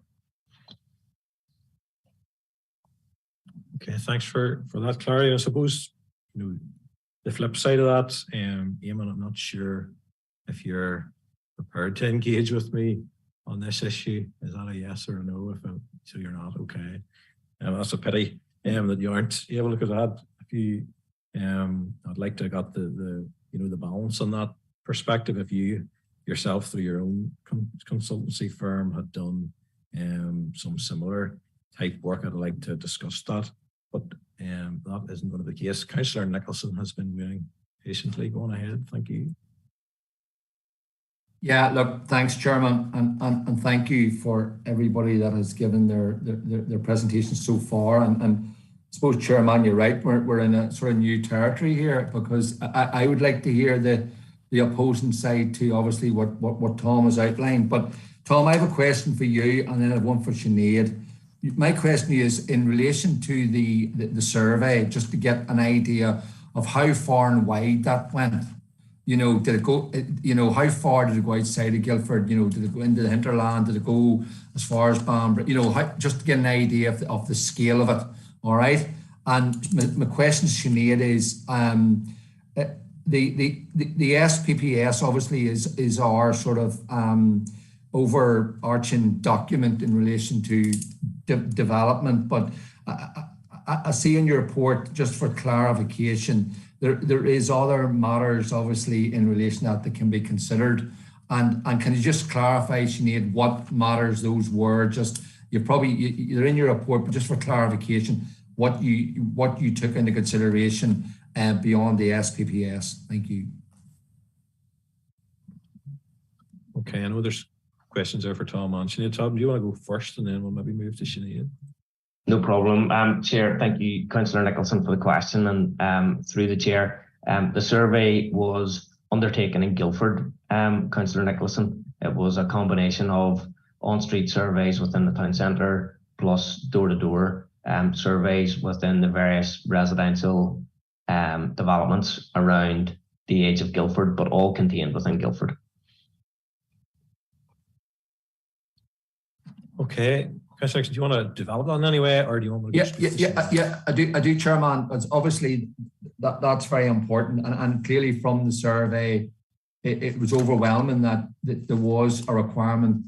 That I'm reading into this report, there was for shopping and also the fuel, which you touch on, in relation to people that were surveyed. Just for clarification, they were asked the question, "Where do you go for your fuel?" I'm assuming, and they would have said, Another question would have been, well, if there was a fuel station in Guildford, would you use it? And it would be a bit more flesh in that bone, Mr. Stokes. Thank you. Thank you. Again, Councillor, through the chair. I suppose maybe question 15 is probably relevant to the point, which respondents were asked if a new PFS and shop were to open, would you use the new store to purchase your fuel instead of your existing choice? And 88% of respondents responded to say yes to that.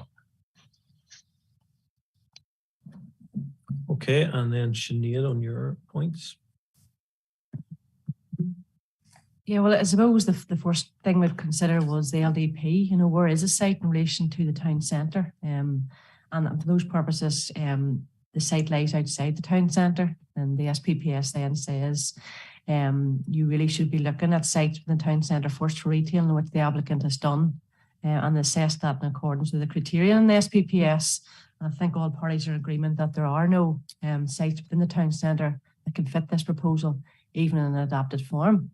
And then looking at that, the SPPS would say to you, if you can't fit at the town centre, then you have to look at the edge of town centre sites. And there is an existing petrol filling station here within 100 metres of the town centre. The SPPS would say within 300 metres of the edge of town centre is an edge of town centre site. So that's what we look at. So I suppose just to answer your question, first of all, look at the area plan. Where are you sitting? And that's the hierarchy first. Then you look at the RDS, and in this case we look at the SPPS. And the SPPS, as I suppose I tried to refer to in my speaking note, and that replaced the PPS 5. So it was done away with completely. And it now, well, it's not a new concept, it's town centre first. And it goes into that and what you should be looking at in relation to impact in the town centre. And we have done that in a number of occasions. And other material considerations will then be for other policies, be other material considerations, like for PPS 3, the parking requirement, PPS 15 for drainage, etc. PPS 16 or PPS 6, any impact on natural heritage. You then go to your advice notes, DCAM 15, for example, for access coming out and in. We look at them creating places and design, urban design. So all those would have to be considered. It probably is in the first report, just a list of those, but for our consideration of the retail impact, it's definitely LDP and the SPPS would be the big consideration.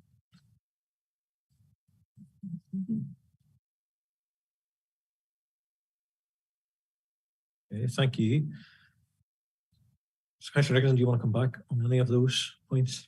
No. Look, thanks, Sinead, for her answer, Chairman, and it's clear. I just wanted to get the hierarchy from obviously local development plan to what do you call it, the reasonable, and then the SPPS. So thank you, Chairman.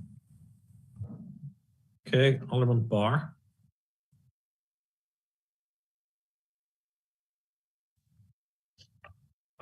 Thank you, Chairman. Just sort of on the environmental side of the application, I was just wondering, will there be any electronic or electrical car parking charging points? Because obviously it's part of fuel. If there is, how many are designated? Because obviously that will take an impact on the car parking. And then sort of on the flip of that, then the car parking out the back, well, I'm assuming that's going to be resolved, or how will it be resolved? And that's to the applicant. I had another question, but the objectors aren't answering, so unfortunately I can't ask that question. Cheers, Chair. Thank you. I suppose Mr. Mount Stephen, would you be in the best position to answer that? Thank you. Thank you, Alderman Barr, through the chair. There's no electric vehicle charging points shown on the site layout drawing that's before you. It is future-proofed, as it were, as in they can be added at a later date, either through a planning application or through permitted development rights. And in relation to all the parking that's proposed in the proposal, that's obviously subject to the conditions and delivery of it, as Sinead outlined in her presentation of the report. So I can confirm that obviously, yes, parking will be provided as required. Alderman Barr, are you content? Yes, thank you, Chairman. Okay, members, thank you. I suppose just a query for Mr. Mount Stephen again. In terms of your approach to this, I know initially the application was a lot larger than what is before us in the initial application compared to what's before us today. I'd be keen just to, if you could walk through the reasons for, well, for reducing that in size in terms of, was that based on, you know, an assessed need of retail habits in Guildford, or was that, you know, was it just purely a decision based on, you know, you wanted to reduce the size and maybe have a better opportunity with planners? And was there any particular reason for reducing it in size?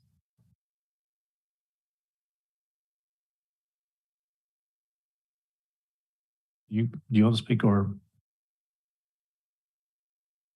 I think primarily it was a response to our ongoing engagement, trying to be positive in terms of our engagement with the planning application process throughout, and recognizing that there were some concerns from various parties about the scale of the proposal, and the applicant chose to look at it again in that light. I suppose just in the, you know, in terms of the floor space and what, I'm just considering the fallback position of the existing shop and forecourt, you know, what's proposed is obviously a lot larger than that. How many more times larger? And in terms of, you know, capacity for shoppers and that, what is the, you know, what is the intake like in terms of the floor space and what you can accommodate? Just trying to get my head around, you know, but it's a shop I used for years and filled up my wee polo many's a time on my way to Banbridge Tech many years ago, and it was a very cramped space. I'm just keen to ascertain what, I've looked at the plan, but in terms of the old versus the new, what is it many times greater in terms of floor space, or is it just a slight improvement, if you like?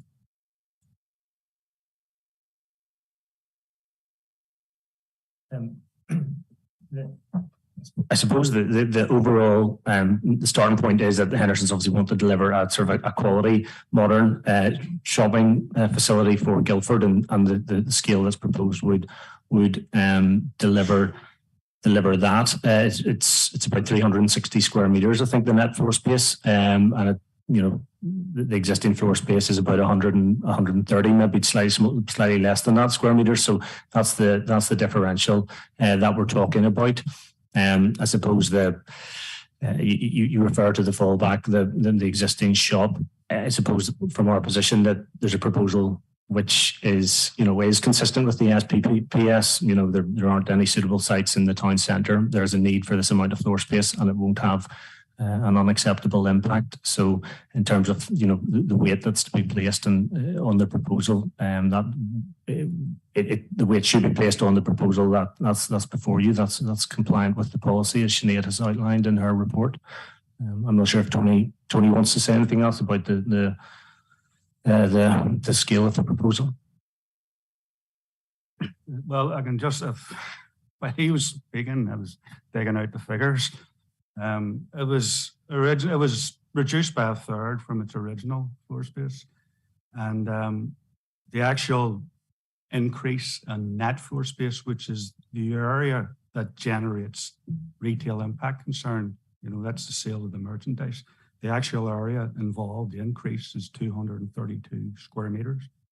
You know, that's quite a modest increase. It's about 2,500 square feet, and I think, you know, the scale of that has to be taken into perspective when assessing this application.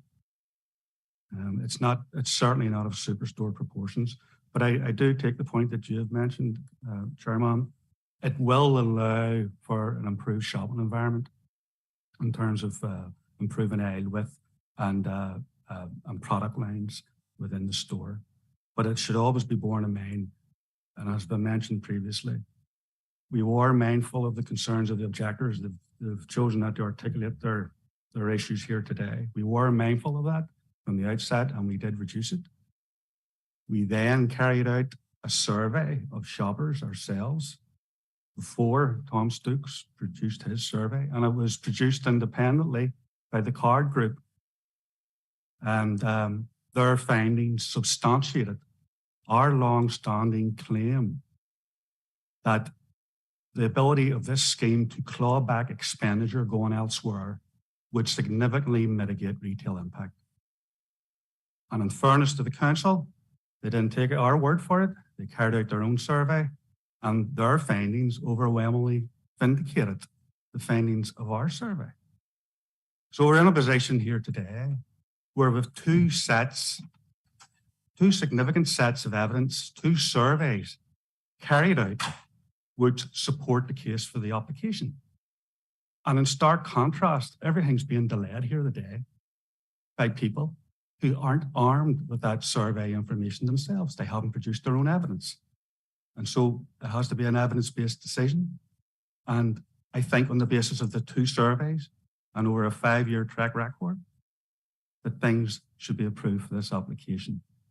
And look, I do appreciate that there were retail impact concerns at the very outset of this, but we feel we have produced all the evidence, and the council's produced its own evidence to substantiate our long-standing claim that any concerns would be mitigated by the fact that we'd be able to keep expenditure in Guildford and stop it going elsewhere.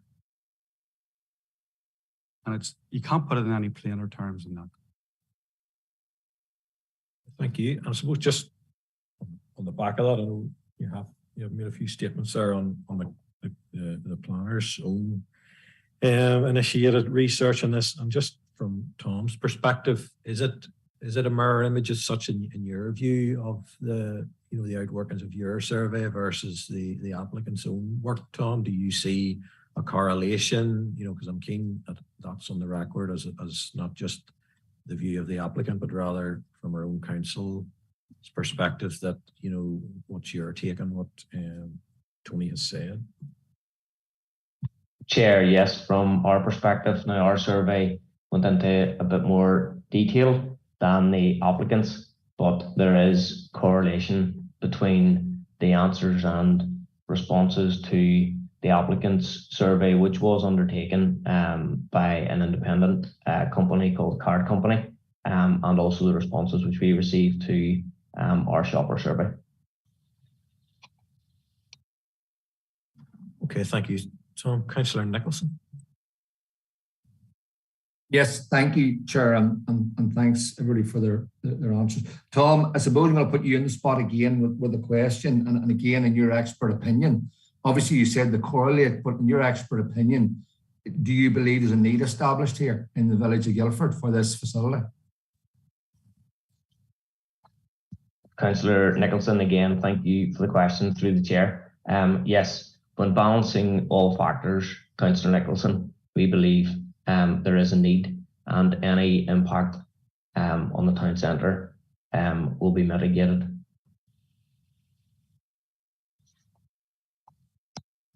Thanks for the clarification.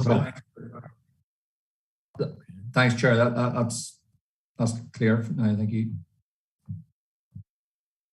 Okay, any other questions, members? Okay, we've had our questions. We'll now move into the debate phase of the procedure here. So I'm keen, members, to hear your views on the merits now of the application, either for or against.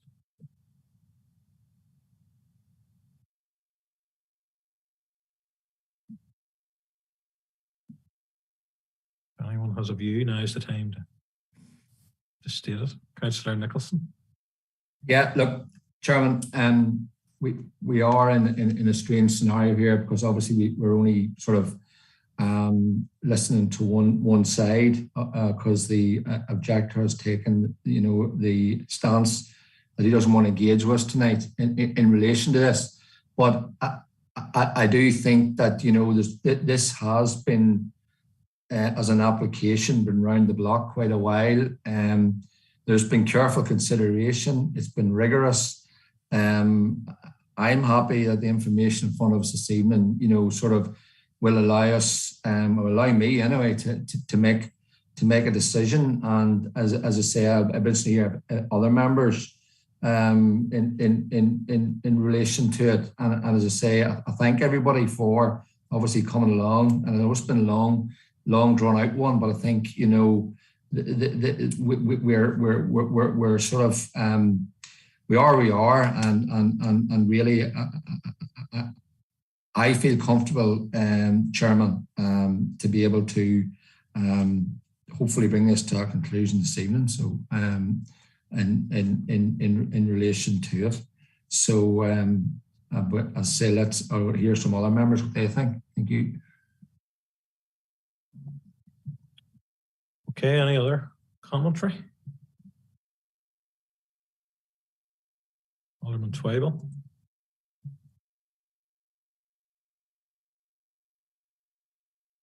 Yes, Mr. Chairman, I've been patient in listening to all of the discussions this evening, and it's been a pity that we've been diverted a little bit from our main thinking and our purpose this evening.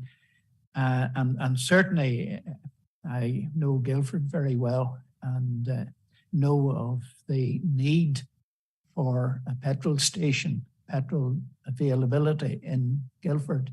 That's it has been that for quite a number of years, and there formerly was the station there, and that needs to be returned. And we've had an interesting discussion this evening, and I'm very happy indeed with the presentation and the clarity about the need in the village.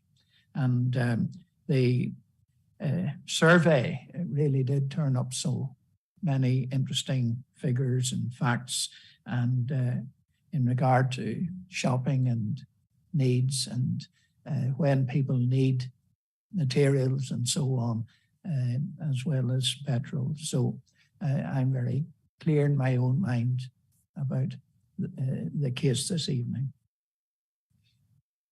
Okay, thank you. Alderman Barr. Thank you, Chairman. Yeah, it's been a long drawn out process, and yeah, I think looking at from the last meeting that we had asked for the facts and the figures, you know, they do tell a good tale. It is quite sort of been a long enough meeting. I'm happy enough that the information that we have in front of us will allow us to draw this matter to a close. So thank you, Chair.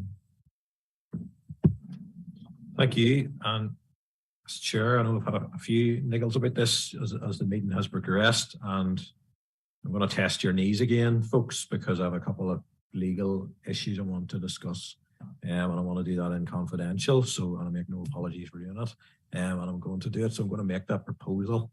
If I could go into legal advice again, need a seconder then to do that. Councillor Nicholson, thank you. So if we could stop the live feed then, and we'll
The live feed has recommenced. Thank you very much.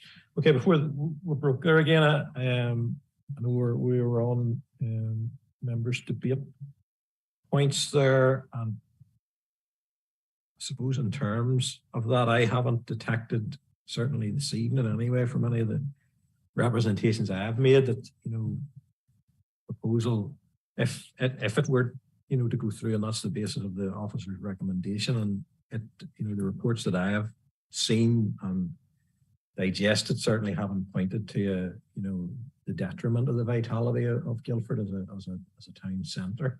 I don't think that I have seen in my reading of the papers has been impacted in any way, and I suppose generally that has been I suppose the crux of the issue, and whether or not the proposal warrants a detriment to Guildford or a betterment. I'm quite convinced of my view, having sat on this previously and also throughout the intervening period up until today. So members, I'm content enough. I don't have any other lights. Well, sorry, Councillor Nicholson.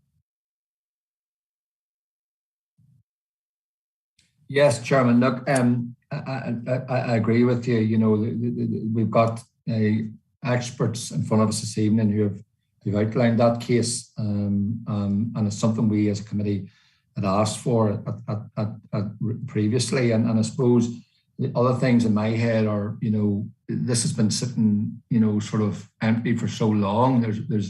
And with a fence around it, there's obviously an environmental aspect to it as well, which is going to help the village and regeneration. And again, we see these, Chairman. I think it was Mr. Stokes referred to, sort of, calling in to get your fuel and do a bit of shopping. I do it all the time. So, these aren't. This is nothing new, I don't think, in relation to what we have seen. So, look, Chairman, like you, I think it's been a very interesting meeting. It's been very informative, and I think we're ready to sort of, bring it to a conclusion. Thank you, Chairman. Okay, members, I don't see any other lights, so I'm going to move then to decision phase. So at this stage, I will take proposals either for or against at this point. Alderman Barr.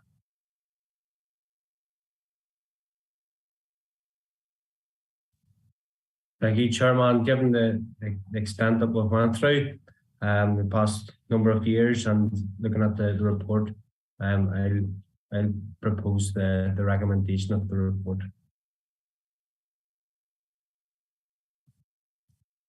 Okay, Councillor Nicholson.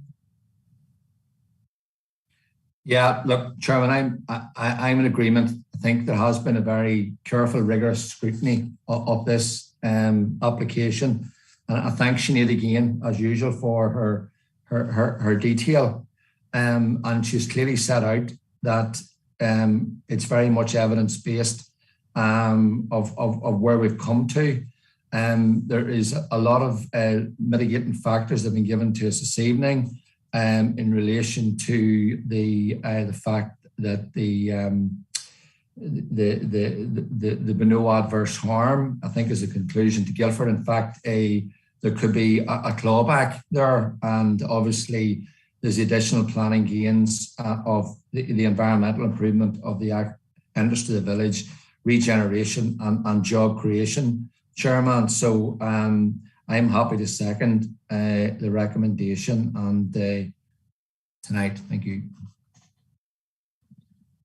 Okay, thank you. I don't have any other lights on. I will allow time for that. And all hands are down and were raised.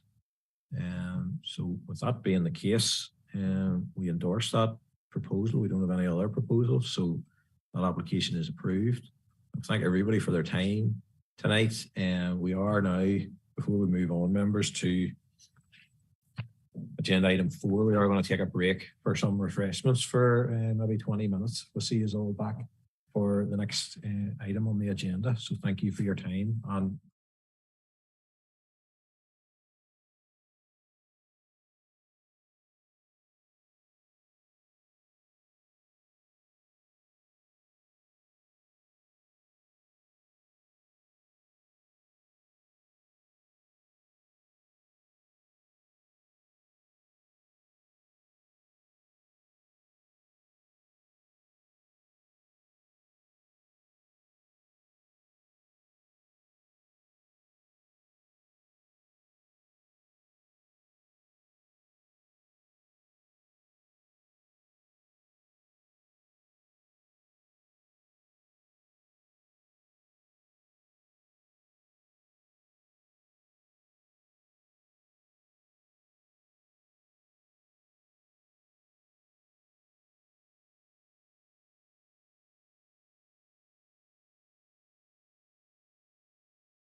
Cheers, thanks. Okay, well, 3 more applications, and I know it's Appendix 4, 7, and 8, but we're going to go with 7 because there are speaking contributors on this, and we don't want to keep them any longer than necessary. So we'll move directly to application number LAO 2022-0823F, and Kyle is presenting this one, Kyle. So when you're ready, you just proceed. Thank you.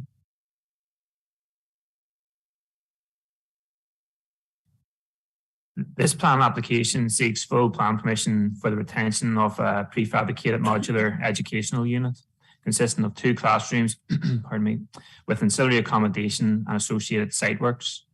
The application is before you this evening as it attracts an objection from DFA Rivers, a statutory consultee, and is recommended for approval. Officers have taken that members have read the report in full, and as such, this is a synopsis only.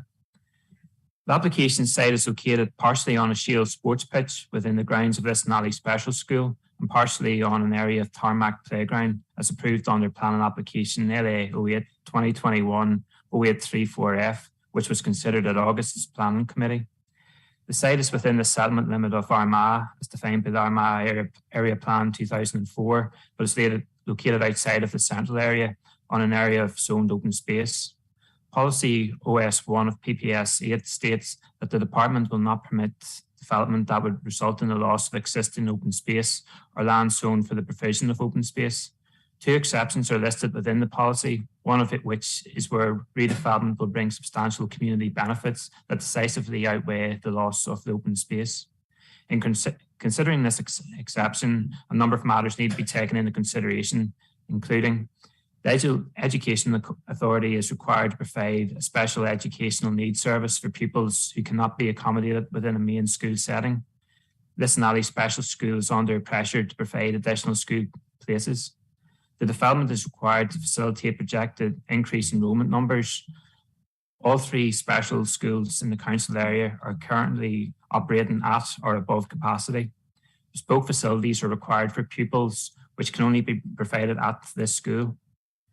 Failure to provide additional spaces at the school would result in the Education Authority being unable to meet its legislative and statutory duty for children who have statements of special educational need within the Liston Alley catchment area.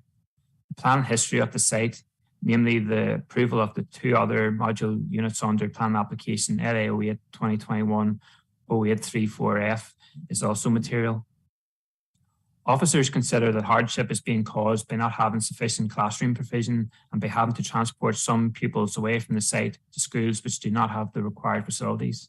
In addition, educational time is lost during the transfer time.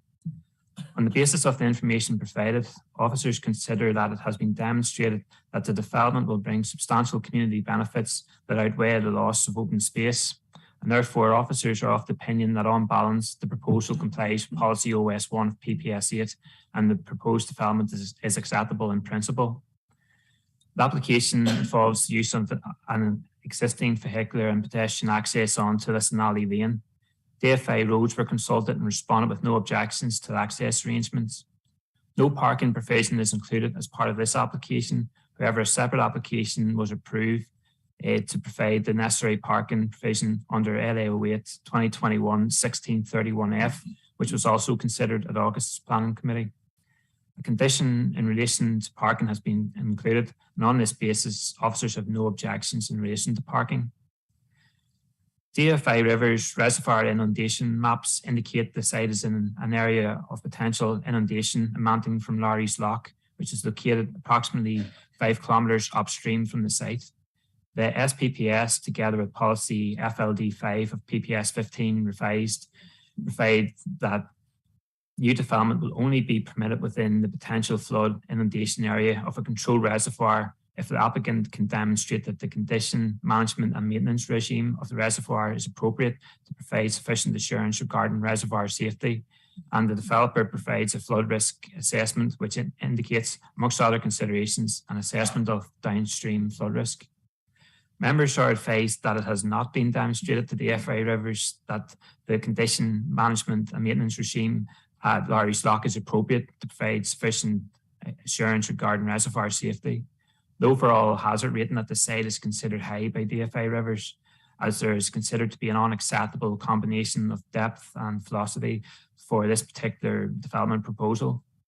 Policy FLD 5 states there will be a presumption against any development located in areas where it is indicated that there is the potential for an unacceptable combination of depth and velocity.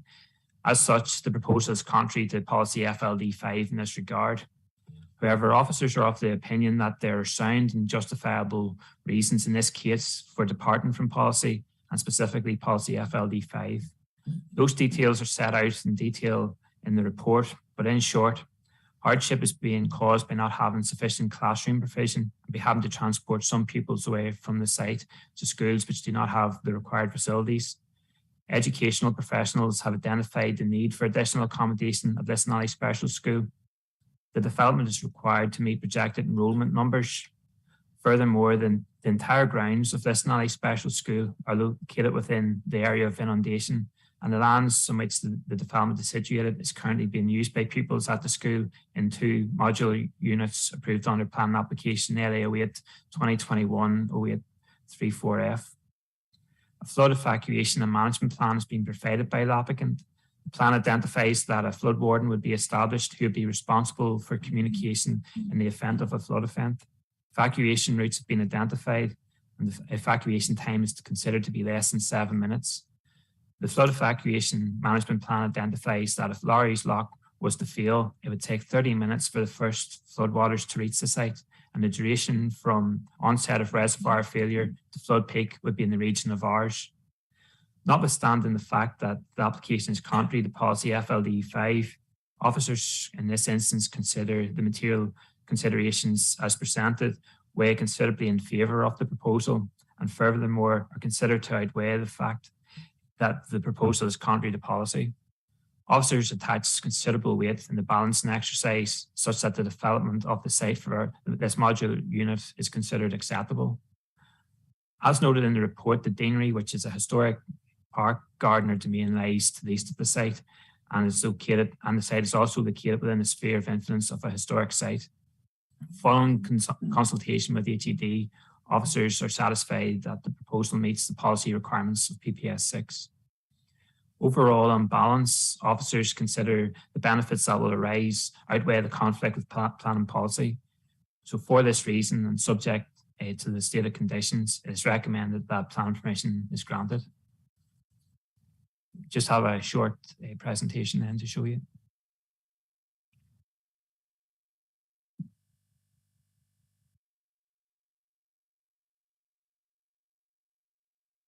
Okay, so the site is just showing you the location within Armagh, so it's just accessed from Lisnally Lane. This is an aerial of the site, so the site has now been developed. There is a tarmac playground on the site and 3 modular units. We're obviously just considering the one and the main school building there to the south of the site. So this is the site location plan that accompanied the application. And then the site layout. So we're considering the unit to the left or the west of the screen there. And then this just shows the plans for the modular unit, which comprise of 2 classrooms and then ancillary accommodation. So this is just a view of the site, the shield pitch, and then showing the modular units. The next slide just shows a closer up view. The next slide then shows the front elevation of the modular unit, which is red in colour. And the next slide then it shows the rear elevation and the side elevation, which are all grey in colour. So then this just shows the 3 units, as you've seen on the site. Layout plan form a U shape with a playground in the middle. So we're considering the unit to the left of the screen there. Again, just another contextual photograph. So this photograph then just shows the current access point to the shield pitch. And then the final slide then just shows the access to the modular units to the left, and then the main school building to the right. Thank you. Okay, members, I know we have via Zoom Adam Larkin from Gravis Planning and Colin Bingham from the EA. they're showing on my scroll one is Adam, you're showing as Colin on. Don't see him, but we have Adam. So they're not going to present as far as I understand. They just have they have the ability then to respond members if we have specific queries for them. So we'll move then to questions for our applicants, agents, or the planning officer. I suppose just for Kyle's perspective, I know it's not something that often happens when we diverge from the opinion of a statutory consultee. And I suppose just in terms of the risks around that, is it mitigated somewhat by the fact that it could be considered temporary structures? Is that right? They're not block built units, sure they are, they're mobile. Is that part of the reason why we're more content as a planning authority to approve that, even though Rivers Agency have been fairly adamant in their view on the risks associated with it? So in terms of the development is obviously just for one modular unit. And the 3 units were to provide spaces for an extra 50 pupils at the school. Some of them are being accommodated in accommodations, was like things like staff rooms, which wasn't obviously satisfactory. So this isn't a major development off the school side. It's very much ancillary development to the existing school building. But ultimately, the entire school grounds are within the reservoir inundation zone as well. So that also formed part of our consideration. So combined then with the flood evacuation and management plan, it obviously alleviated a lot of officers' concerns in this regard. And we did give substantial weight to the community benefits that result from this development. Yeah, thank you. That answers my query. Any other members, any queries at this point? Alderman Anderson.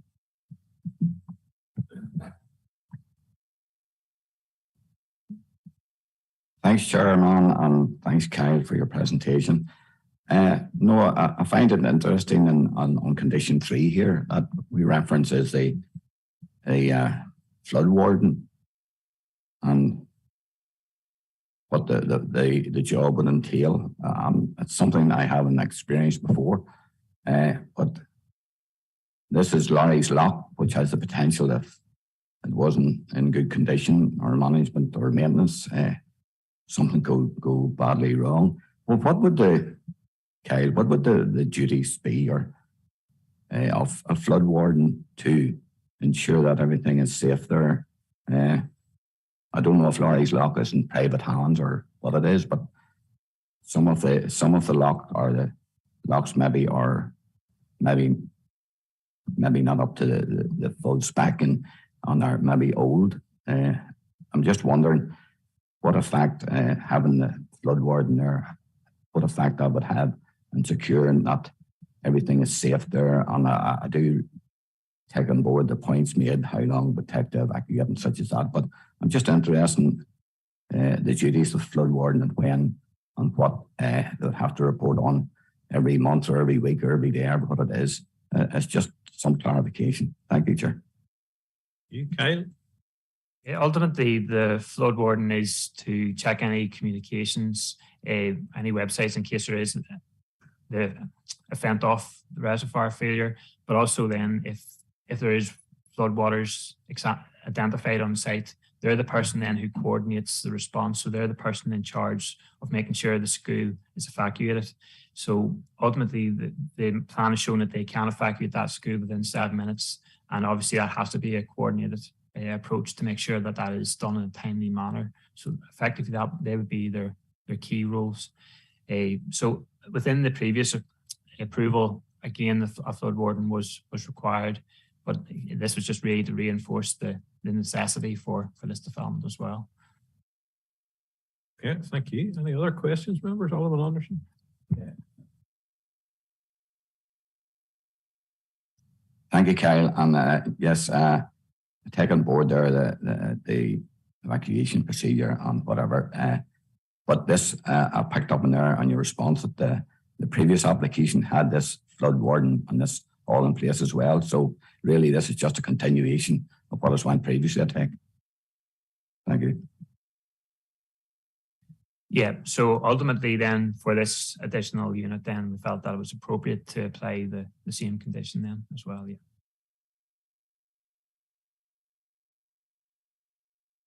Councillor Cosby. Thank you, Mr. Chairman, and thanks, Kay. I do recall an application very similar to this just last month, I think, when in this committee. And one of the things that strikes me is in relation to the report. I think I mentioned it's on page 9, and it is in relation to the policy FLD5 development proximity to reservoirs. And that DFI Rivers note that it has not been demonstrated to DFI Rivers that the condition management and maintenance regime of Larry's Lock is appropriate to provide sufficient assurance regarding reservoir safety, and that they consider the hazard rating for the site to be high. And they have then, I guess, made a fairly strong representation to the council based on something that they don't have. Is it not, I appreciate where the officers are coming from, but is it not the case that actually if DFI Rivers are telling us that they don't have something that they can't confirm whether it's safe or whether it's not safe, even though it's probably their statutory duty to do so, that it is reasonable to acknowledge what they've said, but apply sufficiently more weight to what we actually do know as opposed to what DFI Rivers don't know, if that makes sense. Okay.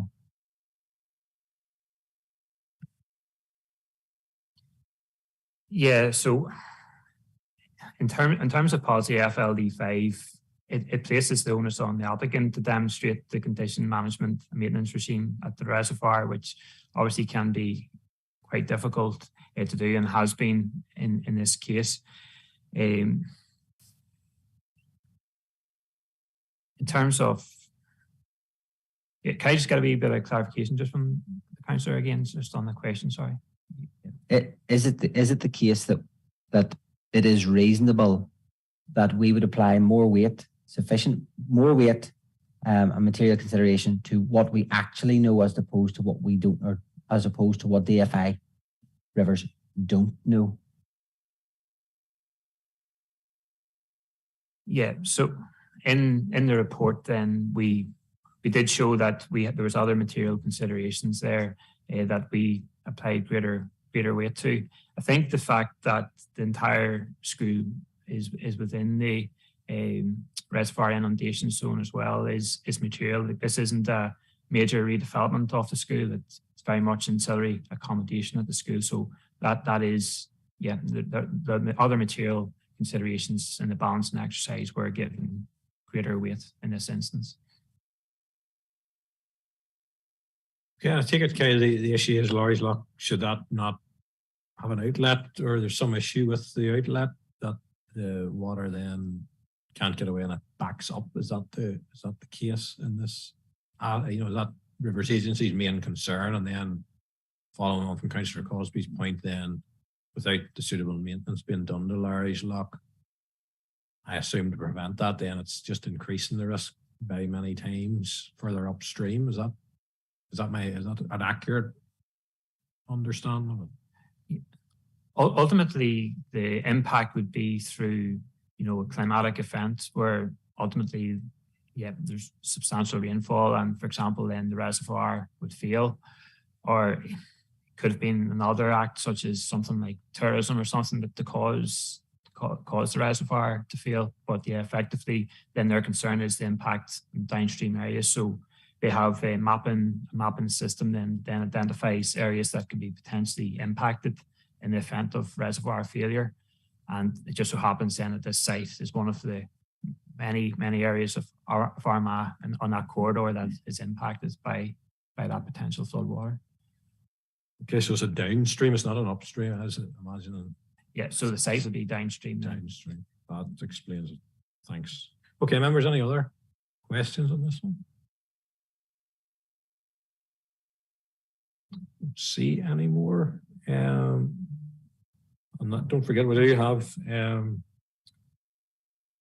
Adam here from Gravis Planning. Should we require any questions to be answered? But members, don't see any other lights on. So we move then to debate stage.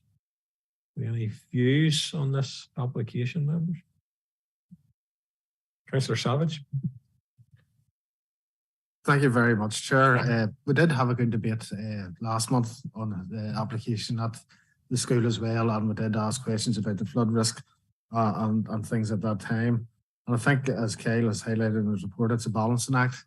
And at the last meeting, we did raise issues around the capacity of special needs schools within the borough and how they're oversubscribed and issues like that there. So I think on the balance in terms of the flood risk and the need for the education facility there, I think that, you know, on the balance that Kyle has got the decision right and we should accept the recommendations outlined in the report, Chair. So I think, yep, I agree with Kyle's recommendation.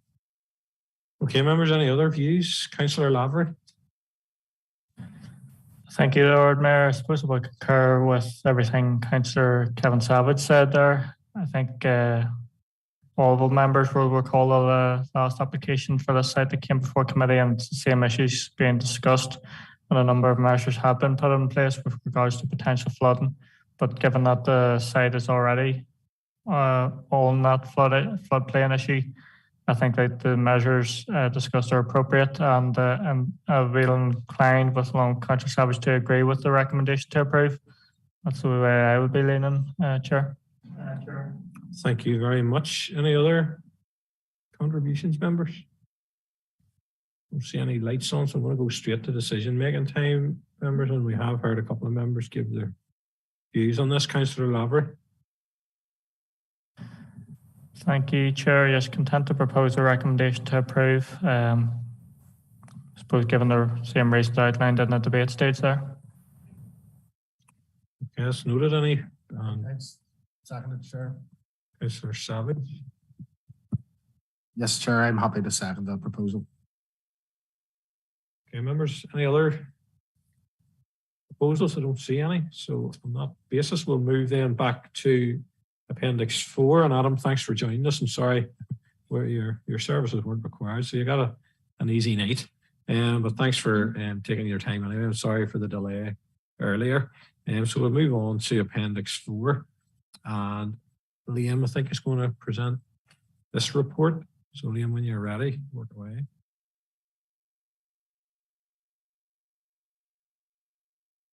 Thank you, Chair. This application seeks outline planning permission for a single dwelling within an infill site. The site is located outside any settlement limit as defined in the Craigavon area plan, and therefore the policy context for consideration of this application is provided by the SPPS and PPS 21. CTY 8 of PPS 21 states that permission will be refused for a building which creates or adds to a ribbon of development. Excuse me. Notwithstanding this, it continues that exception will be permitted where 4 separate criteria are met. The 4 criteria are that the gap must be within an otherwise substantial and continuously built up frontage, that the gap must be small, sufficient only to accommodate a maximum of 2 houses, that the existing development pattern along the frontage must be respected, and that other planning and environmental requirements are met. In this instance, officers are satisfied that criteria 1 is satisfied as the application site lies within a substantial and continuously built up frontage. Officers are also satisfied that criterion 2 has been met and that the application site represents a small gap. The third criterion requires that the proposed development respects the existing development pattern along the established frontage. The proposal is for a dwelling, and therefore the existing development pattern is defined by the size, scale, siding and plot sizes of the dwellings that make up that frontage. The dwelling at number 7 has a frontage of approximately 26 metres and widens out to 70 metres at its rear boundary with a triangular plot size of approximately 0.147 hectares. The dwelling at number 3 has a frontage of 60 metres and is almost square and layout and has an approximate plot size of 0.29 hectares. Members are advised that the gap in the frontage is defined between the separation distance between buildings within that frontage. In this instance, the gap between number 3 and number 7 Laurel Hill Road is approximately 70 metres, but the plot width of the site outlined in red is approximately 22 metres in width. Officers consider that if a dwelling were to be located within this narrow plot width, it would be out of keeping with the established pattern of development. Therefore, the third criterion has not been complied with, and the proposed infill dwelling would be out of character with the established pattern of development. As stated, the site is positioned between two existing dwellings and benefits from a backdrop provided by land to the rear. It is considered that a suitably conditioned dwelling would integrate satisfactorily into this landscaping, and therefore criterion 4 of CTY 8 would be complied with. As the proposal does not comply with the exceptions outlined in CTY 8, therefore the proposal is not one of the specified types of development considered to be acceptable in the countryside under CTY 1, and therefore the principle of a dwelling on this site is therefore not considered acceptable. Officers have considered with improved landscaping, subject to condition that the site could provide a suitable degree of enclosure for a dwelling when considering the topography of the site and the surrounding lands and existing boundary definition. The proposal, however, does not qualify as an exception under CTY 8, meaning that a dwelling on site would adversely impact on rural character by reason of creating suburban style build-up of development and creating a ribbon of development. It is considered the proposed development does not comply with the SPPS and policies CTY 8 and CTY 14. In terms of access and parking, officers in consultation with DFI Roads consider that in principle an access can be obtained from the site in a safe manner. In terms of impact on residential amenity, officers are satisfied that a carefully designed and sited dwelling could be provided on site, subject to the imposition of conditions that would not unduly impact on residential amenity. And in terms of PPS 6, archaeology and built heritage, the proposed development is in close proximity to a rath. Officers in consultation with HED are content that the proposal satisfies all requirements of PPS 6. There have been no third-party representations. Refusal has been recommended subject to the reasons as set out in the report. I'm going to just take you through a quick PowerPoint.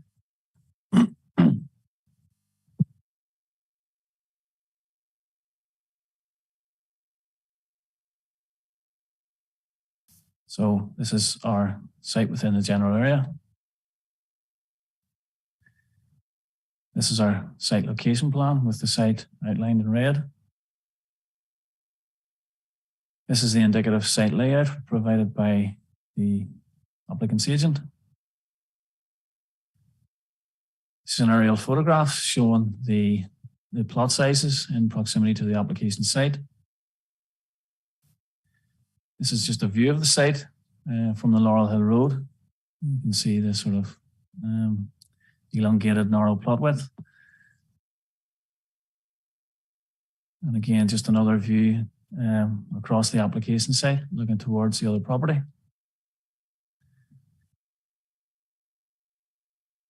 This is from the view of property number 3, looking towards number 7 across the application site. This is just a view of the site looking back across the other road to the rear. You can see the site annotated by the blue arrow.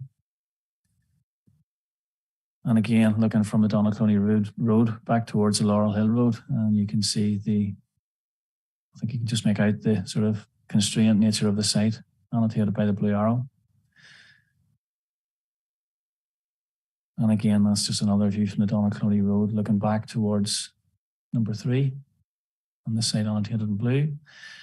This is a comparable appeal decision where, again, we had basically a defined frontage that was depicted by 2 extensive plots with a gap between them. Basically, in this instance, when the PSC looked at it, they found that the development pattern as defined by the 2 existing plot sizes was such that if a new plot was created by the lands outlined in red, that it would not be reflective of the plot size within the defined frontage. And for that reason, the application was dismissed at the appeal stage. Thank you. Okay, Liam, thanks very much. You seem to get the infills all the time. Wonder could we call you an infiltrator? The infill. No, very, very interesting. That we have another infill before us, and this time usually they're too big. It's not really the case, but this time they're too small. But however, I will open for questions. I have one myself, and it's just I've sort of took the liberty of looking on the maps and widening out one of your shots just to show the Donaghcloney Road. There's sort of like a collection of three.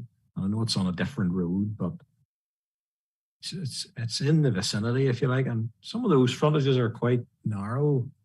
I know they'll not have been measured probably because they're on a different road, but just in view of the narrowness of the site on Laurel Hill Road, was there any consideration given to the? I know you talked about clustering and that as well, but I take it if it's on a different road or that far removed, it's not really considered as part of the character of a wider radius, if you like.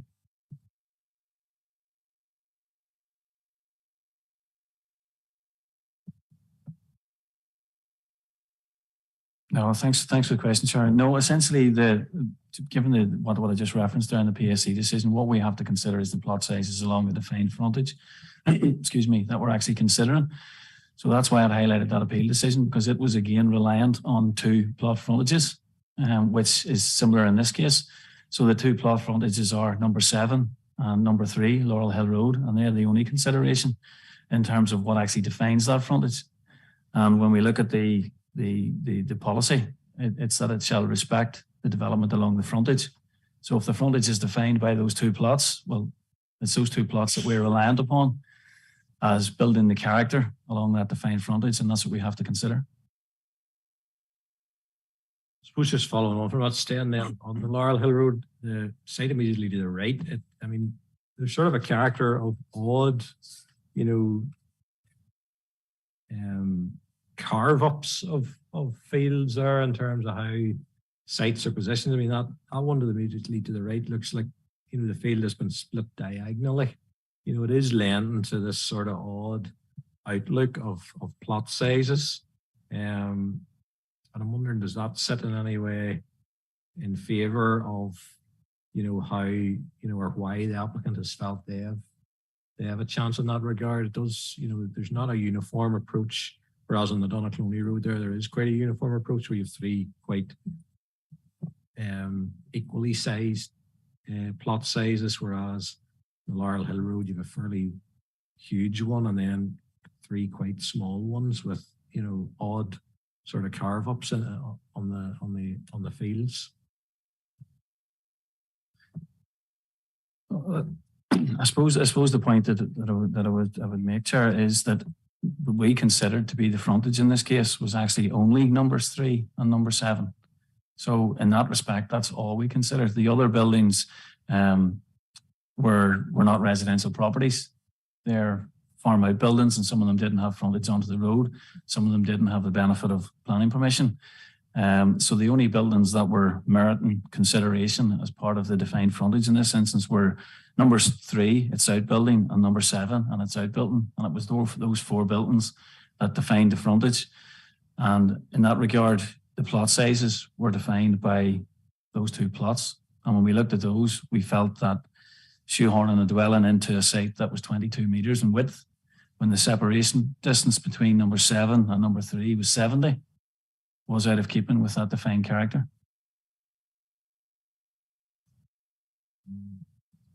Councillor Lavery.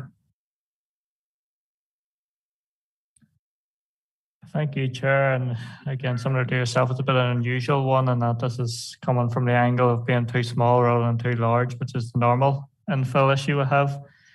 Just a question of Liam. I suppose I'm looking at the slide 4 in terms of the indicative site layout. I'm looking at the proposed property, and I'm noticing that it is of a similar size to number 7, if not slightly larger. And indeed, it looks like the overall plot size of the proposed area is actually larger than that of number 7, given it has, it looks like a larger back garden extending in a long shape there. So my question to Liam is, how can he say that the plot is smaller when it actually, or is out of character with the surrounding developments, when the proposed plans in question is equal or slightly greater than the other dwelling 7 and the plot size is substantially greater? Thank you. Okay.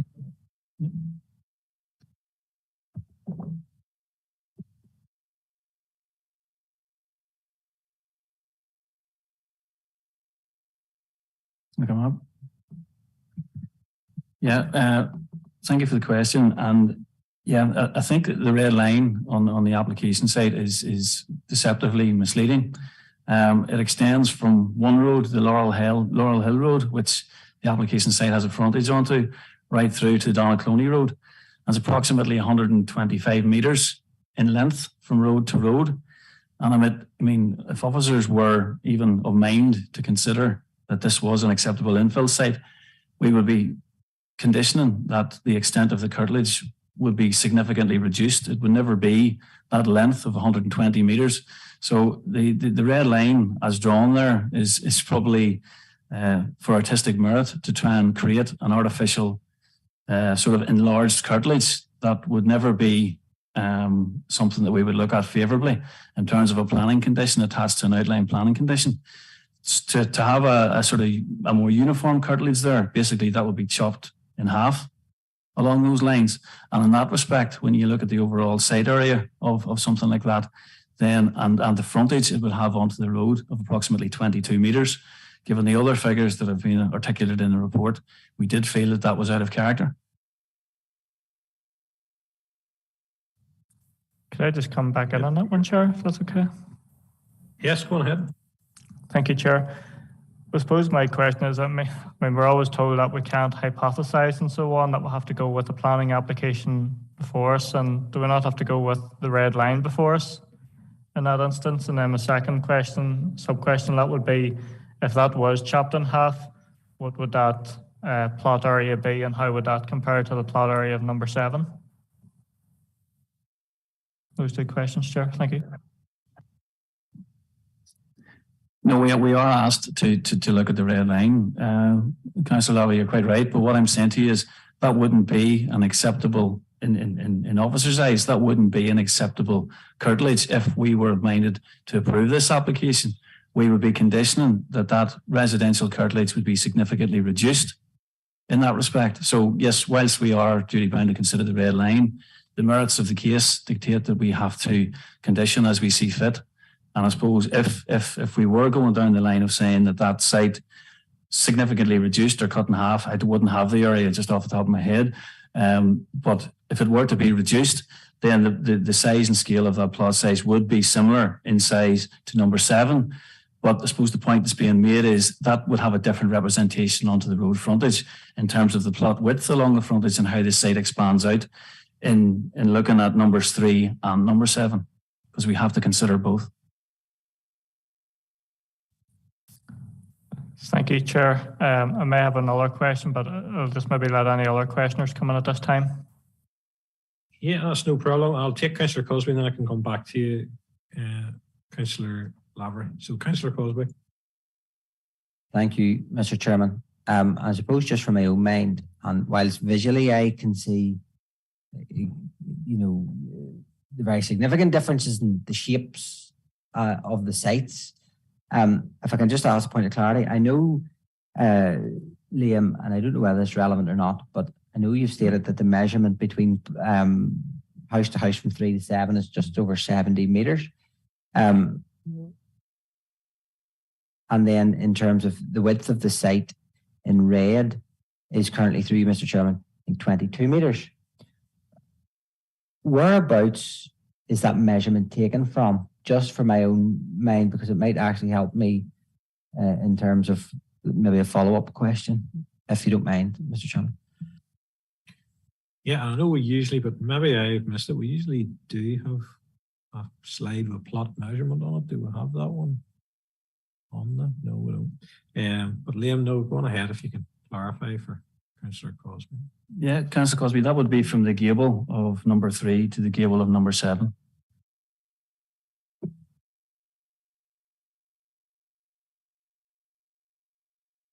Sorry, Mr. Chairman, I may have not been entirely clear on that. I appreciate that's where that measurement's taken from.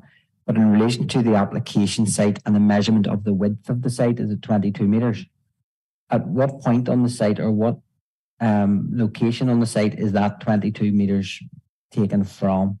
Is it from the very front of the road? Or is it from the middle of the site or the back of the site?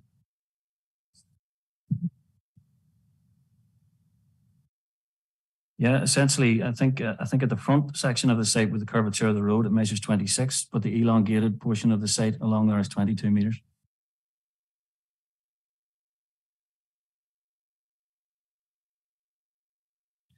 Yeah, Councillor Crosby. Okay, thank you, Mr. Chairman, and thanks, Liam, for that. So the curvature at 26 metres and the middle stretch being 22 metres. I guess what I'm getting at here is that, of course, that site is slightly different.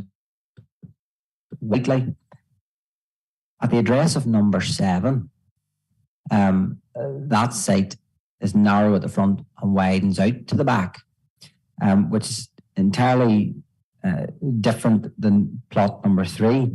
What is the measurement then from the width of the property at number 7? That would be the direct frontage onto the road, because it looks to me, based on this, that it is entirely in keeping with the width of the entrance that would be accessing the site that is proposed before us. So maybe if we could get a bit of clarity around that.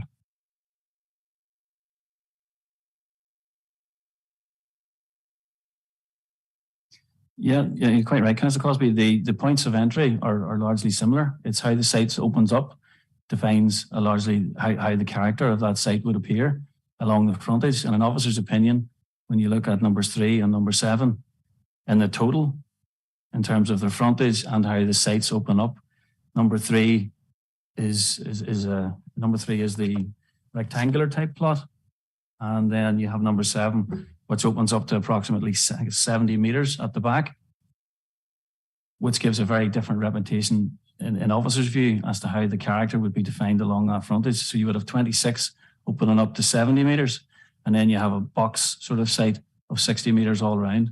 The character, we believe, as defined by those two properties, is very different than what you would have with the site of a 26 metre curved frontage and an elongated linear plot size of 22 metres in width.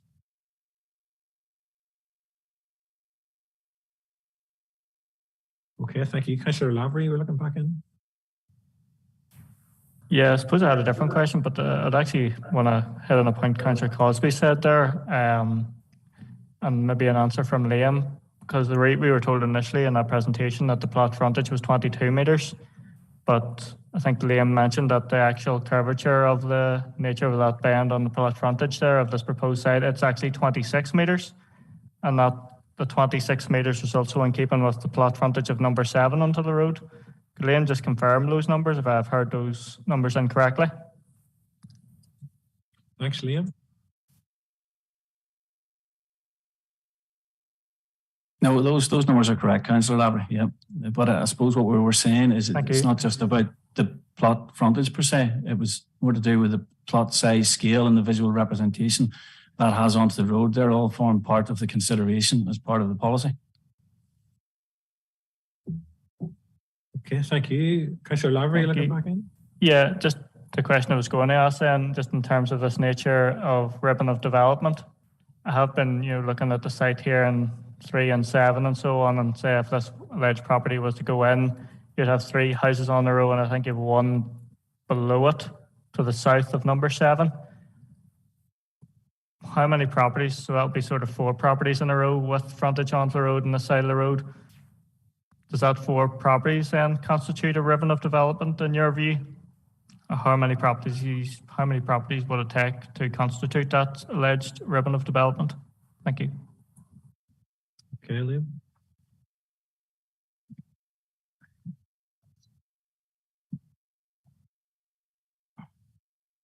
No, Councillor Lavery, there's no defined number that defines a ribbon of development. Essentially, when you get one property aligned beside another along a road frontage, that can be seen as ribbon development. So essentially, a second property can be ribbon development. So there's no defined number in those. Yeah, thank you. Any other queries, members? No. Damien? Yeah, thanks, Chair. Just to add to Liam's point there, Chair, maybe just to help members' consideration of this, if a proposal is deemed not to be in compliance with any of the policies within PPS 21, then it would be seen to contribute to ribbon development. So in other words, if it complies with one of the policies, it's acceptable in policy terms and ribbon development doesn't kick in. But the opposite applies if it is contrary to any one of the policies in PPS 21. Hopefully that is helpful, Chair. Yeah, thank you. Any other questions or queries, members? Councillor Cosby. Thanks, Chair. And just one last question. I appreciate your grace in this one, and maybe not have a material impact, but looking at the site, and I know we've talked about measuring from gable to gable from 3 to 7. Have we considered the distance between number 3 and the proposed dwelling, and number 7 and the proposed dwelling on either side? Because it looks to me, based on some of the drawings there, that actually would be fairly even between the two. So at that point, that would actually make potentially make it look like these are set an equal distance apart. So could be interpreted as being sympathetic to the area despite the narrow nature of the site. But also then the frontage of the site at number 7 and the proposed site are quite similar in width. Would also maybe appear for some that would be in keeping with the area, and maybe could be argued that actually it isn't in contradiction to the policy. I'd just be interested to hear Liam's view on that. Thank you. Thanks, Liam.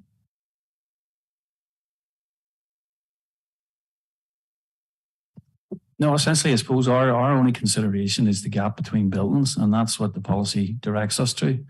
How buildings are orientated on the ground in terms of indicative site layouts can be misleading, I suppose, in some instances, but our interpretation was that a dwelling located on that site would be out of keeping with the defined character as defined by the two plots. I suppose I can't be any more descriptive than that.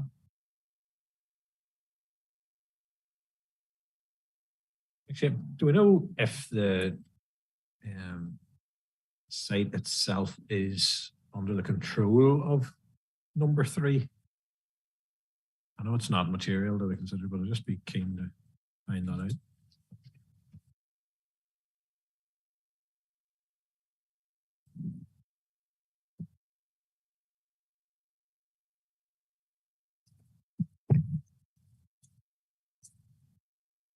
They haven't included any lands in blue, Chair. Just want to check the application form to see was there.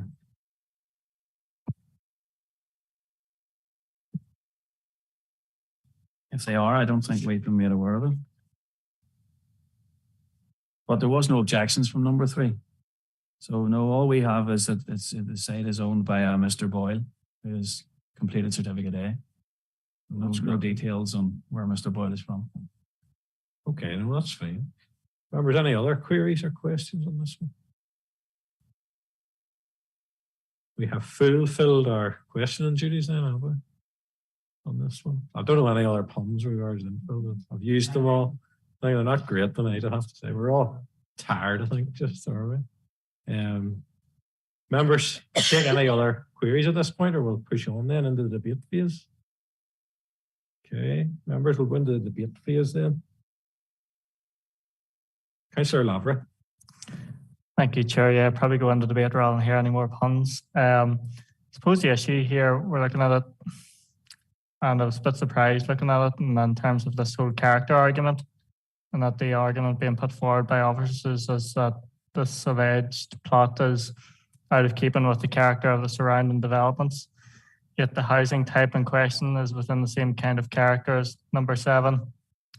The plot frontage to the road, the litter plot frontage to the road is identical to that of number 7, and the plot size is greater than that of number 7, although as Liam pointed out, maybe there would be some clause there to move it back a bit, in which case it would come in even with number 7. So the way I'm thinking is that if it's out of character, how can it have the same busy size of house, the same road frontage and the same plot size as a dwelling already within that development there? because if all those things are true, then it will be in character with the potential for development there. Therefore, it will be suitable for a gap site. And as Damien, I think, pointed out, if it's suitable for a gap site and the other criteria, which it will be, then the ribbon of development wouldn't really come into it. So I'd be sort of thinking along those lines that maybe it is actually an appropriate site, but I'll be open to members on it, just going by what I'm saying here. Okay, thanks, Councillor Irby. Anybody else of you that wish to express at this point? Councillor Savage. Thank you very much, Chair.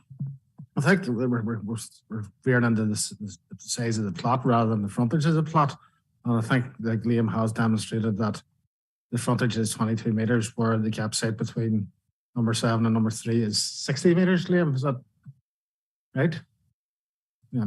So I think, my thinking at the minute is like many of these infill sites, and I float the dreaded idea that we'll go out and have a look at this, because the pictures aren't entirely clear, and that's what I'm veering towards at the minute, to have eyes on this, because we went out and looked at one last month, and having a look at that clarified it immediately what the situation was, and that is currently my thinking, Chair, to have eyes on it to see for ourselves, because I don't think the pictures do report justice, to be honest. Thank you, Chair. Would it fill in the blanks? Verse it, maybe? He's going to use the hammer on me here. Anyway, we'll push on. Any other views, members, before we go into the decision phase? Councillor Cosby.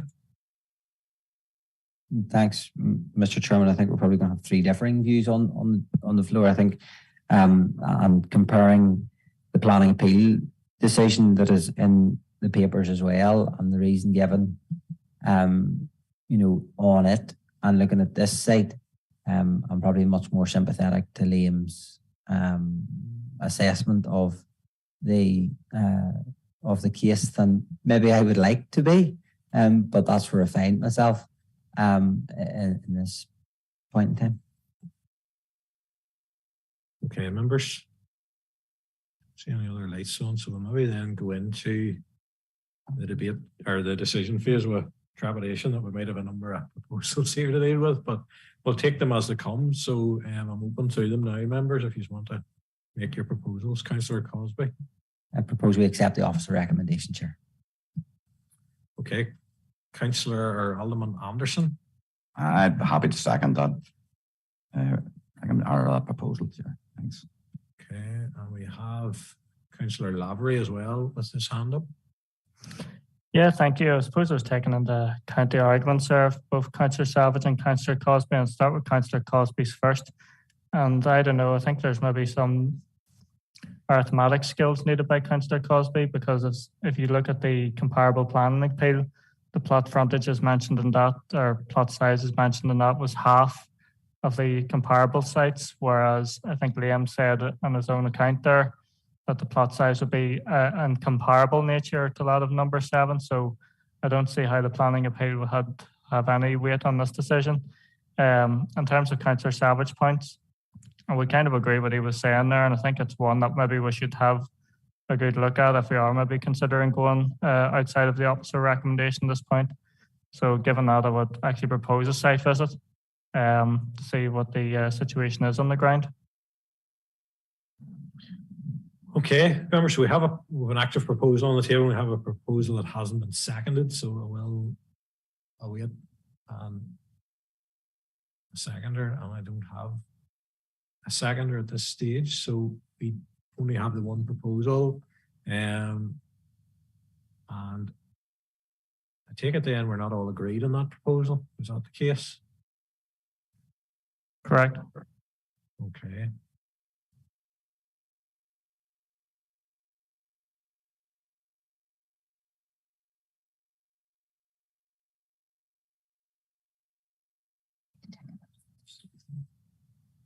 Okay, members, so we're going to have to go to the vote, and I will just ask each member yes or no on Councillor Cosby and Councillor Cosby proposal. So I will do that now, and I'll start with Councillor Savage. Yes, for Councillor Crosby's proposal.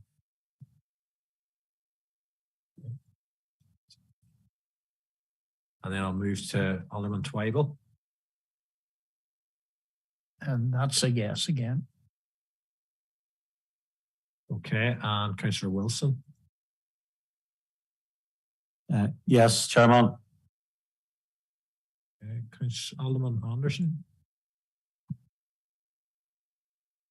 Yes, Chairman. And Councillor Cosby. Yes, Mr. Chairman. Yeah. And I'll move online. Councillor Lavery. Nope. Okay, Alderman Barr. Yes, Chairman. And Councillor Tolman. Yes, Chairman.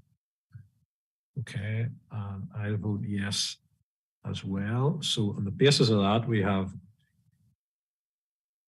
8 for the proposal and 1 against. So the proposal is carried that we go with the officer's recommendation. So with that being the case, we'll move on then to our final application, which is application 8 or appendix 8. And Nicola is presenting this report.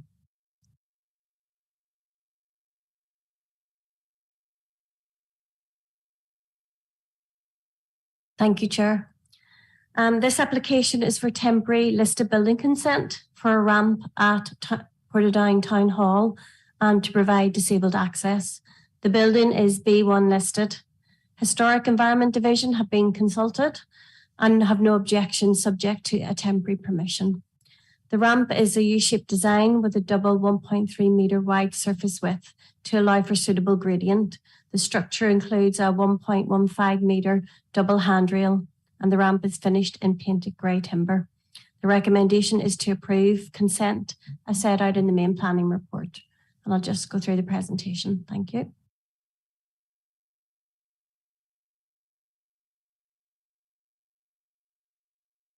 Thank you. So this is the site, Portadown Town Hall, just off the High Street. Next, please. And this is the aerial view of the proposed site. Next slide, please. This is just a site location plan and a block plan, just showing the location. It's to the side of the building. Next slide, please. These are just some site details in terms of the ramp proposed. Next slide, please. This is the existing floor plan and proposed floor plan, just showing where it's going to be in relation to the layout of the town hall. Next, please. This is an existing and proposed elevation. Next slide, please. This is the site, then the Portadown Town Hall. Just to the side, you can see the point. Next slide, please. Just this is in towards the site, then just looking from the main road. It's just in off behind. Next slide, please. It's just a view then from the back looking towards it. The site's fairly well concealed really because there's a wall which surrounds the town hall, but as a listed building, it still is subject to these procedures. Next slide, please. And this is the ramp. It's actually in place. Thank you all. I think that covers everything. Okay, thank you, Nicola. Members, have any questions for Nicola at this stage? See any lights on?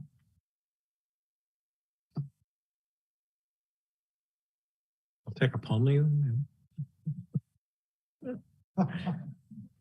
No debate or no decisions or nothing. Everybody's punctured it out, are they? Basically. Right. Okay. Everybody's very content with this. Well, in the debate phase, I will voice my contentment with it, and perhaps we can move then to the decision phase on this. And members, it's a ramp, so there's not too much controversy, I don't think, around this one. It's going to help people get in the building, which will be a benefit, obviously. Councillor Wilson. Thank you, Mr. Chairman. Yes, no problem in proposing the recommendation, and anything that gives our members of the public with disabilities access to buildings, I think is very much welcome. Thank you. Okay, thank you. Take it as a proposal. Yeah. The seconder then, members? Alderman Anderson.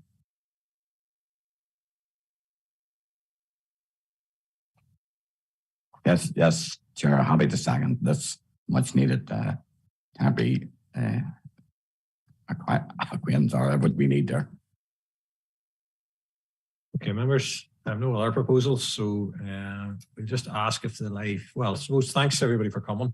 Thanks to all the officer team, and it's been a long meeting and a very resource heavy meeting, so we're not out of touch on that point. We realise that, and we thank everybody for their efforts for turning up and all the rest of it. So thanks very much. We could stop the live.